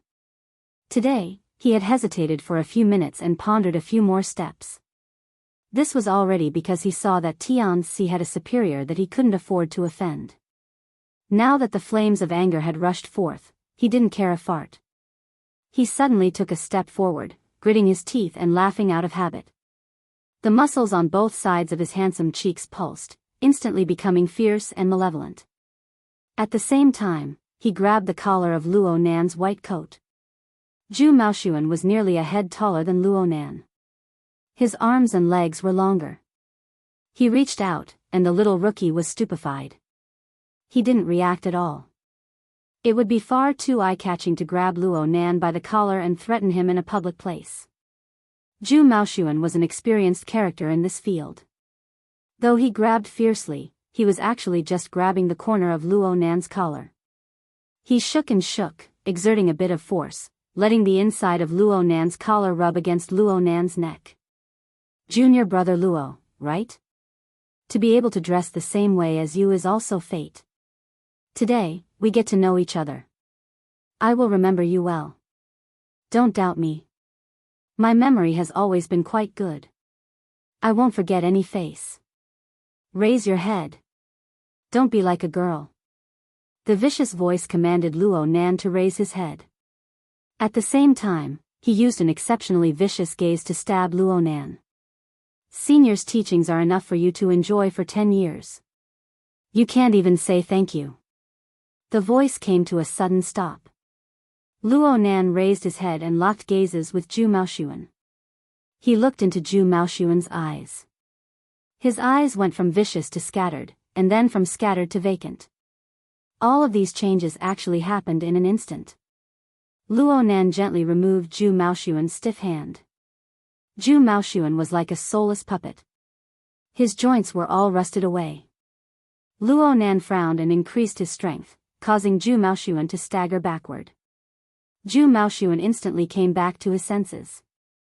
It was as if he had touched a viper with his outstretched hand. He suddenly pulled it back and even struck his own chest, hammering him until he grunted.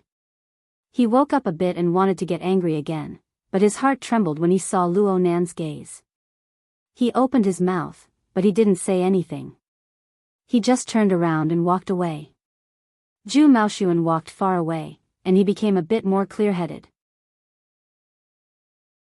He turned his head, wanting to come back, but he didn't have the courage. He could only extend his hand and point at Luo Nan. In the end, he left hatefully.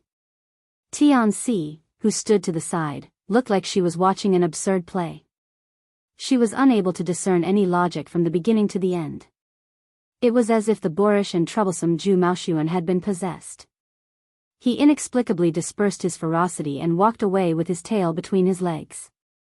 What did Luo Nan do during this time? Tian-Si only came back to her senses after being stunned for a full 5 seconds.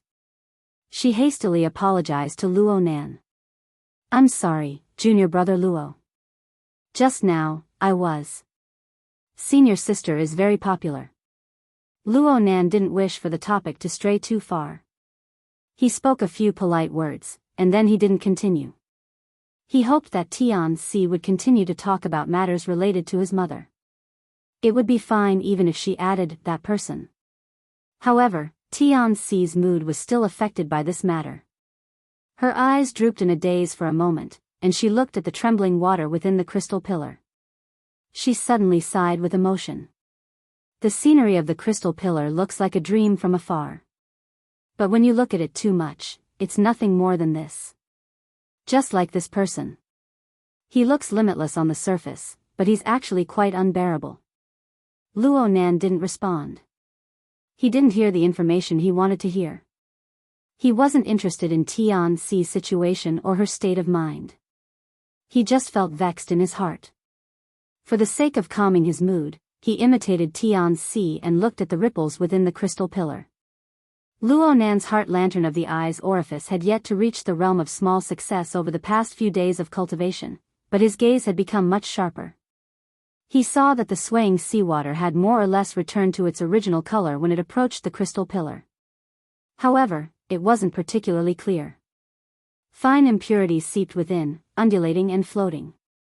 Upon closer inspection, the vast majority of the impurities were the shedding, fragmented body tissues, and excrement of sea creatures. Luo Nan's gaze extended into the distance, and he saw shoals of fish stirring within the deep waters.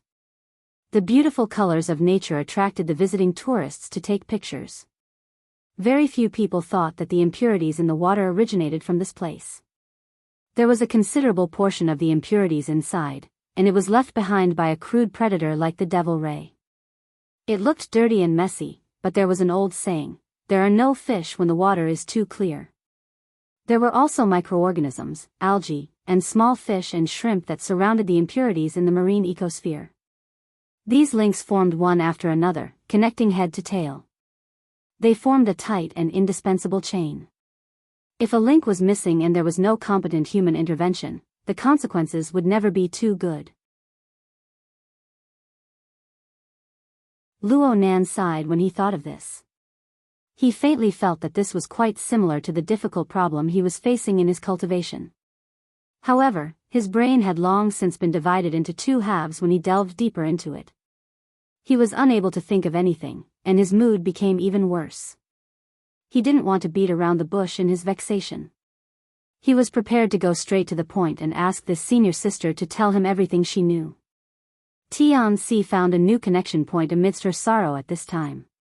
She suddenly turned her face around, and her delicate and charming face recovered its usual smile.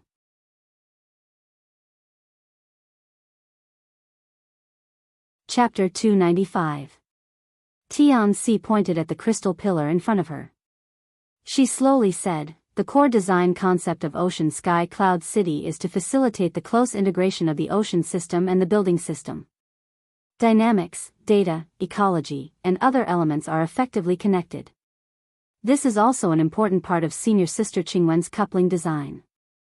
Luo Nan's gaze cut across the crystal pillar and the complex structure of the building.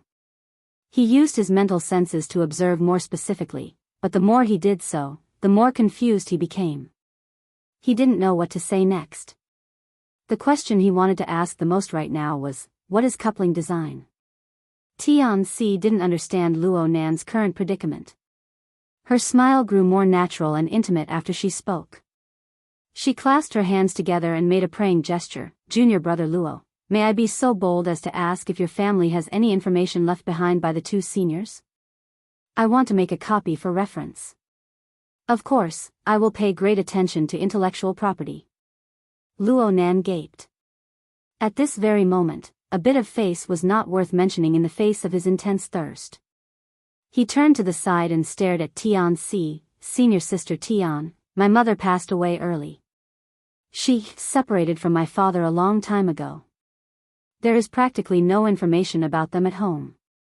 Tianxi went, "Ah, so it's like this. Sorry, I thought." Luo Nan interrupted her before she could finish speaking. He spoke urgently, "Senior sister, can you give me a copy of the information you collected? I really need it. I really do." Tianxi suddenly understood what Zhu Maoxuan was feeling when she was enveloped by Luo Nan's gaze. Luo Nan's eyes were a mess of color under the deep blue light, but there was an indescribable pressure that penetrated her. It was as if a layer of raging flames had burned through her eyes and heart. It made her want to close her eyes in haste, and her heartbeat sped up. Tianxi was a member of the Mutual Assistance Association. Her ability to express herself had always been her forte. But right now, her ability to express herself, which represented logic and reason, vanished like smoke in the blink of an eye as she faced Luo Nan's eyes. Instead, the emotions she had successfully suppressed all this time intertwined and tangled in her mind. She was a bit stupefied for a time. Only with great difficulty did a thought emerge. They really are alike. Sure enough, they are the same type of people. Luo Nan and that person's figures overlapped, bursting with sparks. Tianxi's mind trembled heavily. She unconsciously took a step back. Senior Sister Tian? Luo Nan didn't quite understand Tianxi's reaction. Wait a moment. Tianxi's condition finally recovered a bit, but her throat was still a bit tight and dry. She lowered her head, not daring to look Luo Nan in the eye. She was afraid that her soul would fly out of her body if she took another glance. She lowered her head and fiddled with her wristband. She closed her eyes, adjusted her breathing, and sorted out her emotions. 3 seconds later, she began to operate and brought up a series of data that she had saved in advance. It was originally your parents' information. If junior brother wants it, it's just a matter of asking. Tianxi raised her head and forced a smile. I'll share the information I've stored in the cloud with you. Most of it comes from the Academy's electronic library, and some of it requires a certain level of authority. You might not have it now, but you should be able to access it in advance if you look for Department Head Xia. Luo Nan clasped his hands together and expressed his thanks over and over. Thank you, Senior Sister Tian. Thank you. Tianxi knew from this that Luo Nan wasn't able to see anything deeper.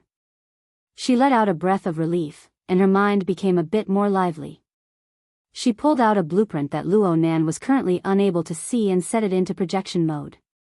Due to the large interference from the deep blue light in the vicinity of the crystal pillar, Tianxi took out a drawing clip and used it as a cover, allowing Luo Nan to clearly see the diagram displayed within. Even so, the area of clarity was relatively limited. Luo Nan unconsciously moved closer and stood shoulder to shoulder with Tianxi. They leaned their heads against each other as they watched earnestly. This is the tender that the designer of Cloud City Water Village submitted in the year 82. Look here. The company's technical consultant is none other than Professor Pan Wen. According to what she said, she originally wanted to lead a team in the bid to verify Senior Sister Qingwen's theory. Unfortunately, it wasn't particularly successful. She still holds this regret to this day. Tianxi fiddled with the AR image, causing the three-dimensional perspective of Ocean Sky Cloud City's initial design to display the complex and precise structure from every angle as much as possible. Professor Pan said that though Ocean Sky Cloud City merged with the ocean system, its craftsmanship was too heavy. It could only be used as a weight to be unconventional and unconventional. It wasn't successful in terms of construction theory. It was far inferior to gear, which was as if it was formed by nature. There were practically no traces of craftsmanship. Luo Nan listened with pride and sadness.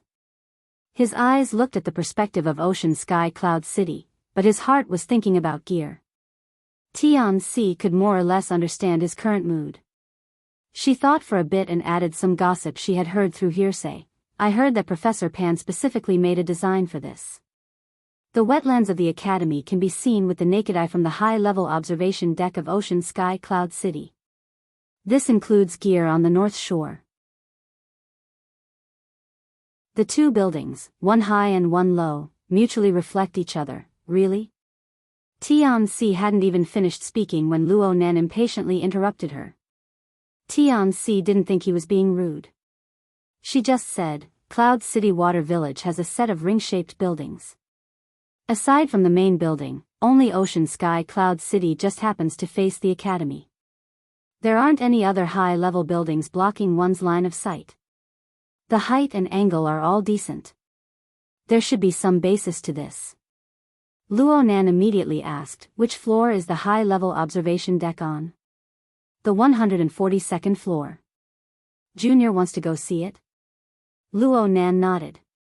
He didn't say a word as he walked straight to the nearest high-speed elevator.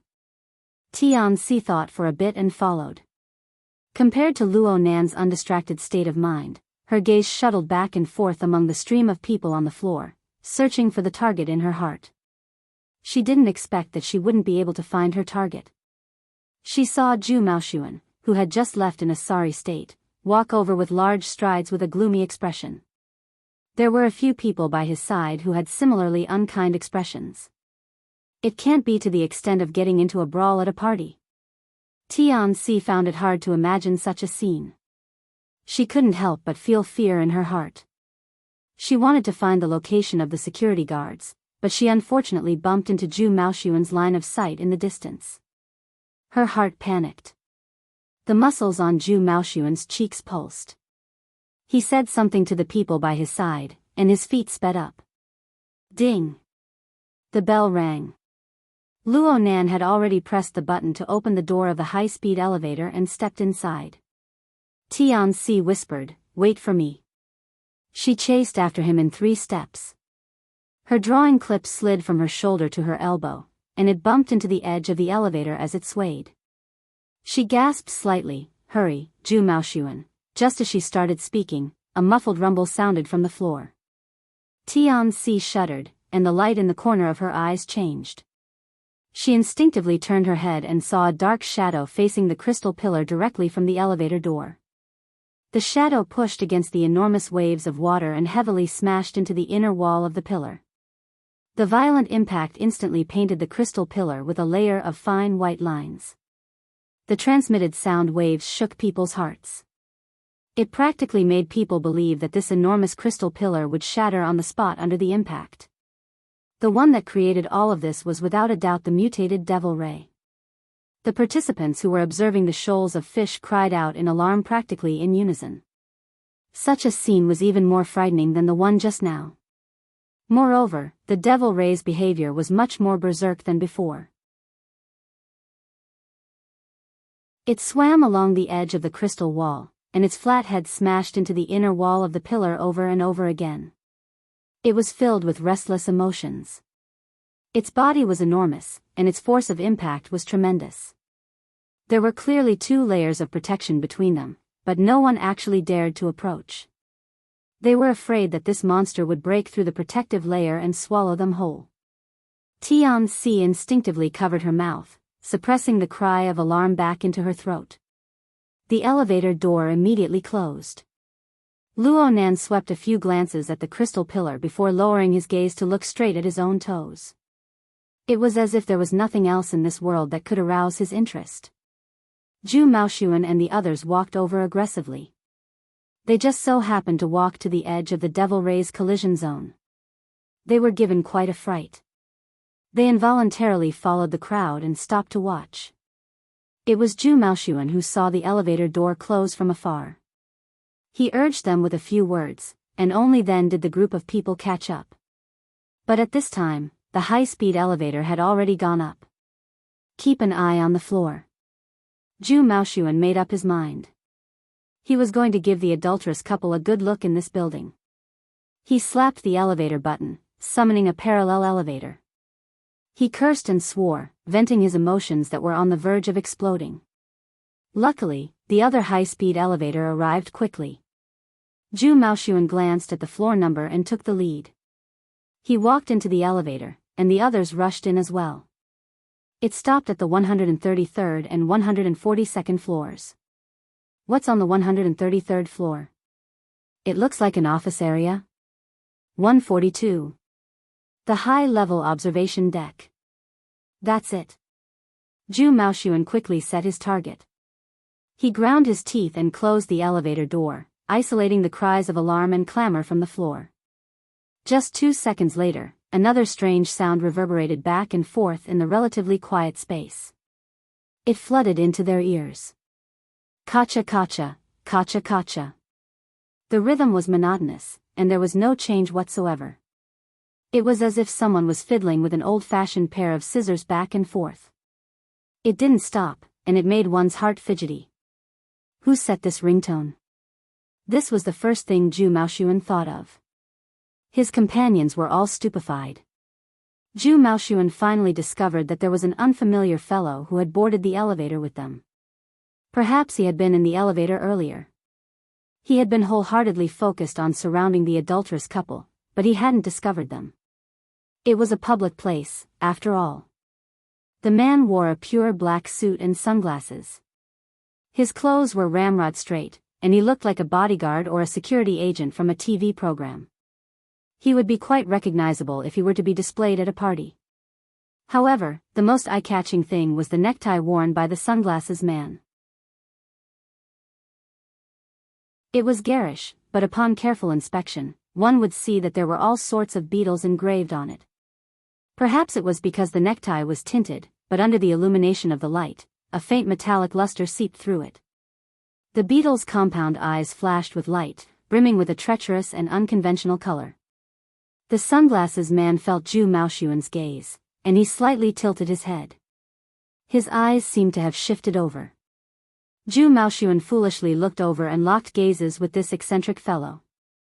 The latter cracked open his mouth and faintly smiled, revealing a mouthful of pitch-black teeth that were branded with dazzling 5-colored patterns. Ding! The elevator door opened, and Zhu Maoshuan and his party walked out. The elevator door immediately closed. The group of people at the elevator door looked around in a daze. Where are those two? 124, they're not on this floor. Then why did they come down? Because.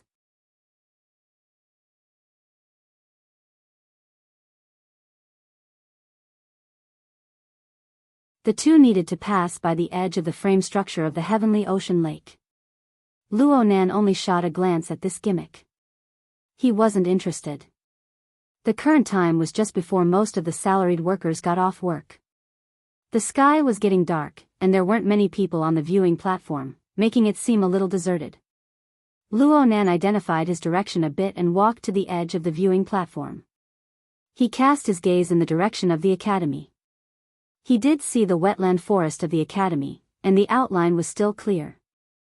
There was also the long river that passed through the forest, winding in and out, reflecting the light of the setting sun, appearing and disappearing at times. Luo Nan was able to determine the specific location of gear by relying on the silhouette of the forest and the river. But now, the sky was gradually darkening. Separated by a distance of more than 10 kilometers, that single building was really like a small component, lost in the shadows of the boundless jungle, difficult to find. Luo Nan still wanted to give it a try. He believed that Tianzi wouldn't lie about this matter. He wanted to use his spiritual sense, but in this situation, his spiritual clairvoyance, which had always been successful, didn't seem to be as far as his vision. It's too late. My field of view is limited. But there are viewing mirrors here. I should be able to see. Tianzi pointed to a row of high-powered viewing binoculars at the edge. These were specially prepared for tourists, and there were only 2 or 3 people using them right now. Luo Nan didn't say a word. He walked forward, moved his head to take a look, and then stood up straight. Tianzi carefully observed, "Is it not okay?" Luo Nan shook his head. The oppressive world he saw through the limited field of view through the binoculars was absolutely not the feeling he needed. He stood stupidly at the edge of the viewing platform for 7 or 8 seconds. Then he suddenly spoke without any warning, "Coupling design. What in the world is this?" He had a general understanding of the definition of coupling.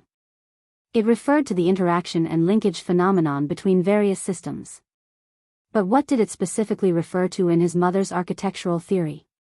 Tianzi had to answer this question. She grew all the more cautious and cautious. She thought over and over before saying, "The Design Institute has a relatively unified view. It is a new interpretation of the classical Eastern philosophy of man and nature are one. And the practical train of thought is in the same vein as green buildings that borrow solar energy, water energy, wind energy, and other natural energy sources." Luo Nan furrowed his brows. Tianzi immediately increased her tone, "But from what I can see, senior sister Qingwen's core idea should be that she hopes to use the orderly architectural layout created by humans to carry out an effective influence on the grand natural system. And the level involved in this influence method is incomparable to green buildings in the traditional sense. Professor Pan has an evaluation of this called the Eye of Heaven and Earth. It's a mystery within a mystery." Tianzi spoke very vaguely. She was far from researching coupling design theory thoroughly. She just picked out a nice evaluation from her predecessors to appease Luo Nan. Luo Nan was well aware of this. He pursed his lips and didn't respond. He had a rough idea, but he wasn't sure. He didn't want to say it to Tian-Si. It was this feeling that seemed clear but wasn't clear that stimulated Luo Nan's heart. It made him impatient to tear down the bewildering barrier. No matter what the answer was, it possessed incomparable value from his perspective. He took another step forward. The tip of his nose pressed against the protective glass wall of the viewing platform. He strove to look into the distance. Unfortunately, this step was meaningless when compared to the distance of a dozen kilometers. What he saw before his eyes was still only a rough outline. There was still no trace of the element belonging to gear. His field of vision had already expanded to its limits, but the precision of his resolution was still a bit lacking. As for the mental plane, he was barely able to probe forward in the void. He was still far from it. In this way, his gaze could see, his mental senses could be sensed. 2 domains, 2 planes. He was unable to find a precise target. He was tangled up quite fiercely, and his mind was in chaos. Luo Nan knocked his forehead against the glass. He wanted to calm his emotions. Then his wristband received a call at this time. It continued to vibrate. He wanted to turn it off, but he glanced at it before he could do so. The name that entered his eyes stunned him. Zhang Yingying. Luo Nan had nearly forgotten that he still had the number of a fellow member of the society in his hands. It had been a long time since he last contacted this person. It was said that Zhang Yingying had gone into seclusion. She had hopes of advancing her white rainbow to the next level. It must be said that Luo Nan really wasn't in the mood to deal with Zhang Yingying right now. However, Zhang Yingying had specifically changed channels to contact him during the maintenance of the psychic wave network. He feared that something had happened. In the end, he still connected. He was just about to open his mouth to greet her when the other side gave him a barrage of words. Where are you? Are you at school? Luo Nan was stupefied for a moment before he responded. Something the matter? I'm not at school. I'm at Cloud City Water Village. You're not there? Excellent. Wait a minute. Cloud City Water Village isn't that far away. Zhang Yingying's voice rose in pitch. She immediately asked, what about Shuelei? Is Shuelei with you? Though the distance was a bit far, it still counted. Luo Nan gave a vague response. Zhang Yingying clearly let out a sigh of relief. What kind of mode did you set up? The secretary asked me for your number, but she couldn't get through. In the end, she even asked me to tell her. When will you let people be a bit less worried? Luo Nan sweated a bit. He had listened to He Yuan's advice to concentrate on cultivation and had modified the settings of the hexaear. He had also conveniently set the wristband's communication to restricted mode. He only allowed contacts who had already been recorded to enter. He never thought that a problem would crop up. Zhang Yingying grumbled a few words, and her tone deliberately turned serious. Listen carefully. I'm just passing on the secretary's words. What's wrong? Trouble's coming. I don't know what the investigation team from headquarters heard, or maybe someone misled them. Right now, they are completely convinced that you are a key figure in the Frost River reality incident and that you know a few secrets. They want to dig out information from you and summon you for interrogation. Interrogation? They want to interrogate me? Luo Nan's mood was originally very anxious. He couldn't help but laugh when he heard this. What kind of play was this? It's the usual style of headquarters bureaucrats. There's nothing strange about it. Zhang Yingying's words were filled with disdain. She immediately snorted and said, of course President Ouyang refuted this unreasonable request. But this group of people won't give up. They used the high-level privileges in their hands to create a malfunction, forcing the psychic wave network to disconnect for maintenance. President Ouyang just let them mess around? Shut up and listen to me. Time difference. Do you understand time difference? You're a rookie who hasn't even passed basic training. You probably won't even know what's going on when you encounter those guys who are proficient in torture and interrogation. Then you'll pour out everything in your belly. Luo Nan asked curiously, hold on. You're saying that they've already come to find me? At school? Nonsense. Otherwise, why would we have called you in such a hurry? Right now headquarters has already sent people out. There might be reinforcements here in Xia City as well. For this group of people, as long as they don't take your little life, then even if their methods are too extreme and produce some minor repercussions, President Ouyang and our boss won't be able to kill them. Naturally, they'll be unscrupulous. Zhang Yingying spoke faster and faster. On the contrary, as long as you're under the protection of the branch, they won't dare to act forcefully in order to avoid things getting out of hand. Right now the psychic wave network is disconnected, and the branch is in a complete mess. We don't know who can rush over to help you first. Luckily, Shuelei is here. That fellow's abilities are worth trusting. How about this? Find a place with a lot of people and stay with Shuelei. Don't move. It doesn't matter who is looking for you. As long as the secretary doesn't personally confirm it, you absolutely won't go with them. If they really want to play forcefully, then let Shuelei deal a killing blow. You'll be fine after holding on for half an hour at most. What about Shuelei? Let him respond. I'll make some arrangements. He's on the phone over there. Luo Nan.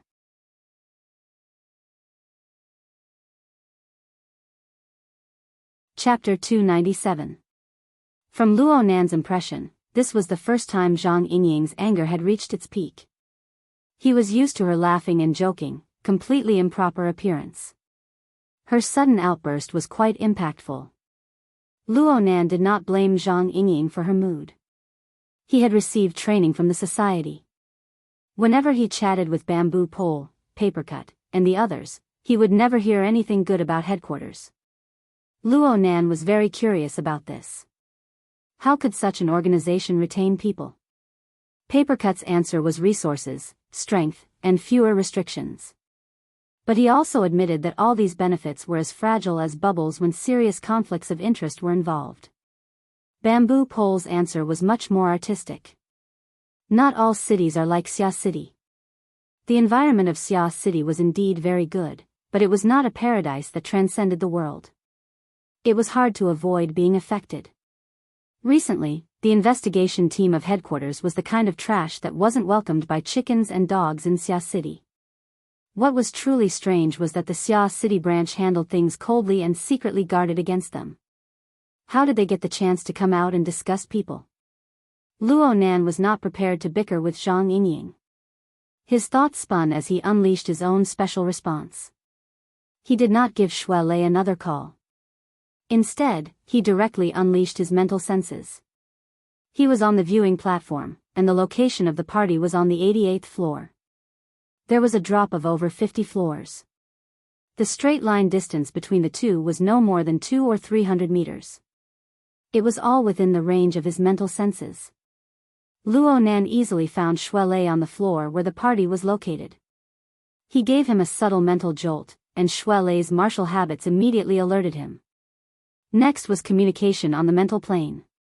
Since the communication was one way, and Shuelei was not used to this method, Luo Nan did not go into too many details. But Shuelei was very clear about the seriousness of the situation. He immediately informed Xiao Xinyu and hung up after a few words. He rushed upstairs. Zhang Yingying slapped her thigh when Luo Nan did not immediately respond. Did you understand what I said or not? I've already notified Shuelei. He's coming upstairs right now. You can call him. Zhang Yingying was stupefied. She instantly collected her meaningless emotions and asked, how many floors off? Forget it. I'll ask him. Also, your mental senses have been opened, right? It's 80 meters in diameter. That should be enough. Remember, this is a matter of life and death. No matter what, you have to hold on and keep searching for suspicious targets. Don't hang up the phone. I turned on my communicator. Luo Nan grunted. He listened to the quick conversation between Zhang Yingying and Shuelei. His mental senses silently covered a wide range of a kilometer. The magnificent scene of the Milky Way unfolded in his mind. Starting from the underground space of Ocean Sky Cloud City, there were nearly 170 floors. The life sketches of tens of thousands of creatures lit up layer by layer. Stars filled the sky, dense and numerous. Actually, Luo Nan could ignore the vast majority of these areas. He just needed to search for the areas that his mental senses were unable to penetrate. The speed at which the answer appeared exceeded his expectations. It was the high-speed elevator that he had taken before. The elevator next to it was shrouded in a gloomy, dark fog, and a few stars were faintly discernible. At this time, the suspicious elevator had already reached the 130th floor, which was the office area of a multinational corporation. Someone had pressed the button to open the elevator. It had paused for a while, but it would soon resume its upward state. Luo Nan let out a breath. Not too good. Zhang Yingying immediately replied, "What happened?" "There are indeed people coming up, but their strength is unknown. Avoid them. Utilize the advantage of your senses. Don't come face to face with them. If they have sensing abilities and you really can't avoid them, then enter the crowd. Don't give those fellows the chance to make a move." Luo Nan looked around the viewing platform, his lips silently grinning. Right now, there were very few figures on the platform. The so-called crowd certainly didn't exist. Even if it did, he wasn't willing to use innocent people as shields. Finally, he cast his gaze towards the increasingly dusky sky. It would be hard for him to unearth a new secret of gear today no matter what. Speaking of which, he seemed to lack a kind of intuition inherited from his bloodline. This son of his was unqualified. Wasn't that right? This unreasonable thought caused the emotions in his heart to tumble a few more times. He smacked the protective glass heavily, and this action startled Tian-Si. "Junior?"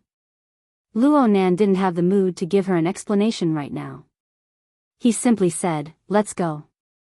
Tian-Si was stunned. Luo Nan's current behavior and attitude were extremely odd, but she was smart and didn't plan on saying much. She just gave a soft grunt of agreement, taking on a submissive attitude that said, "I'll let you decide." Zhang Yingying was quite baffled as well. "You're still leading someone? Who is it?" Luo Nan didn't respond. He led Tian-Si toward the elevator area with large strides. Given the speed of the elevator, he could still avoid the unidentified fellow. But halfway there, a new element appeared within the range of his mental senses. Luo Nan's footsteps suddenly stopped. His mental senses were focused on the crystal pillar. This enormous pillar had a diameter of 120 meters. Tens of thousands of marine life were placed within it, but 99% of them were muddle-headed. Their life sketches were also scattered and scattered. He could just ignore them. There was only a single devil ray. Because it was a mutant, it had a powerful aura, and it didn't know how to conceal itself. Most of its life sketches were exposed outside the nebula. It was extremely eye-catching and outshone others. And because of this, Luo Nan suddenly discovered that this big fellow had left the mid-deep water region that it liked to stay in. It went all the way up, its speed much faster than a high-speed elevator. In the beginning, the location of the devil ray was around 30 floors lower than the elevator that hid the suspicious person. But as Luo Nan used his mental clairvoyance, the devil ray's height skyrocketed. It broke through the 130th floor barrier in the blink of an eye, and its speed didn't decrease in the slightest. What made Luo Nan even more vigilant was that there was a much more obscure dark mist next to this big fellow. It was hidden extremely well. If it weren't for the fact that Luo Nan was affected by the bright life sketches of the devil ray on the mental plane, Luo Nan would have overlooked it. This wasn't some marine product. It was a living person. There was nothing to worry about. Luo Nan immediately changed directions and asked urgently, "Are there any elevators that don't go through Heavenly Ocean Lake?" There were 60 high-speed elevators on the upper floors of Ocean Sky Cloud City. The structure was complex, and Luo Nan's nebula image wasn't particularly good at dealing with inanimate objects. He could only treat a dead horse as a living horse and ask. There are. Tianxi's response was admirable. She had done her homework earlier. She immediately pointed to the west side of the viewing platform. There's a row over there. Walk faster. We'll split up when we get there. Tianxi was practically jogging under Luo Nan's urging. She was a bit out of breath. Is Zhu Maoshuan and the others coming up? I'm sorry. It's none of your business. Luo Nan made Tianxi shut her mouth. You're still acting all high and mighty. If you're in the mood, why don't you take a few more steps? Zhang Yingying urged Luo Nan from the other side of the communicator. She was mocking Luo Nan, but she was actually stomping her feet in anger. If you don't have the ability, then don't pretend. Shuelei, hurry up. Shuelei's urgent voice rang out. I'll go from the outside. Luo Nan corrected his position and updated the information. Go to the west side of the building. I'll report the floor at any time. One of them is in the central district elevator. The other one is in the crystal pillar. Luo Nan took out a thumb-sized metal bottle from his pocket as he spoke. He unscrewed the cap with one hand, shook it, and then simply tossed it away. The bottle landed on the ground. It sounded like it was empty. Tianxi couldn't understand what Luo Nan was doing, but her entire body was stung with cold sweat from his words, which were filled with the smell of danger. In the end, she was a smart person. She cherished her life. She didn't say anything, but she secretly turned on the communication function of her wristband. She hesitated for half a second between calling the police and notifying that person before choosing the latter. However, there was no response from the communication device. Tianxi's mind went blank for a moment. She didn't look where she was going during this moment of absent-mindedness, and her high heels slipped down the stairs. She immediately stumbled, but Luo Nan supported her. Luo Nan extended a helping hand, but his feet didn't stop at all. He half-dragged Tianxi forward. Under such circumstances, even though he didn't say a word, the pressing sense of crisis was like a thundercloud wrapped in lightning. It pressed down heavily, frightening one's soul. Tianxi's face was pale. She didn't say a word. She walked 7 or 8 steps in a daze before breaking away from Luo Nan's support. Her hand clutched the painting clip tightly, and her knuckles turned pale. The two walked into the elevator area on the west side. Coincidentally, an elevator arrived before Luo Nan even pressed the button. The bell rang, and the metal door opened. Tianxi's mind was numb right now. She followed her instincts to move forward, but she was suddenly pulled by Luo Nan. She immediately lost her balance, and her petite figure fell backward. She bumped into Luo Nan's shoulder, and she was pushed back. She let out a low cry, and the painting clip in her hand slid to the ground. The two people retreated at the same time, stepped on it one after the other. Not only was it dirty, it even cracked from being stepped on. But Tianxi couldn't care about these details right now. A figure slowly walked out from behind the opened elevator door. He wore a security uniform, and he held a police baton in his hand. The electric current switch was already turned on, and it sizzled. This new type of police baton had the effect of an electric whip. Sparks could be seen flickering. The leaping arcs of electricity possessed an absolute deterrent force from Tianxi's perspective. Since he was a security personnel, why didn't he call for help? It was because this person's face was a strange appearance that made one's blood run cold. Dilated pupils, stiff flesh, and flowing snot and tears. Everything presented was filled with fear. The corner of his mouth split open, twitching upwards. Just looking at this part of his face made it seem like he was grinning in laughter. His face was forcefully inserted with completely opposite emotions. From Tianxi's perspective, this scene was even more terrifying than the scene of the devil ray charging into the crystal pillar. At the very least, that electric baton was real. He's crazy. Tianxi moaned. The crazy security guard's throat emitted a strange, ho-ho, sound just as Tianxi's voice fell. He exerted force with his feet, brandishing the electric baton as he charged over. Tianzi let out a short cry of alarm, and her body shrunk behind Luonan. Just as she hid in the shadows behind Luonan's back, the muffled sound of a heavy object smashing into something rang out. There was also the sound of something rolling. Luonan's figure stood steadily without moving, and he continued to cover the space in front of him. Tianzi breathed in with great effort to restore her calm. She vaguely heard Luonan say something in a low voice. You're tuning in to the Romantic Tales YouTube channel. Don't forget to subscribe and join us on this journey to catch the most captivating stories.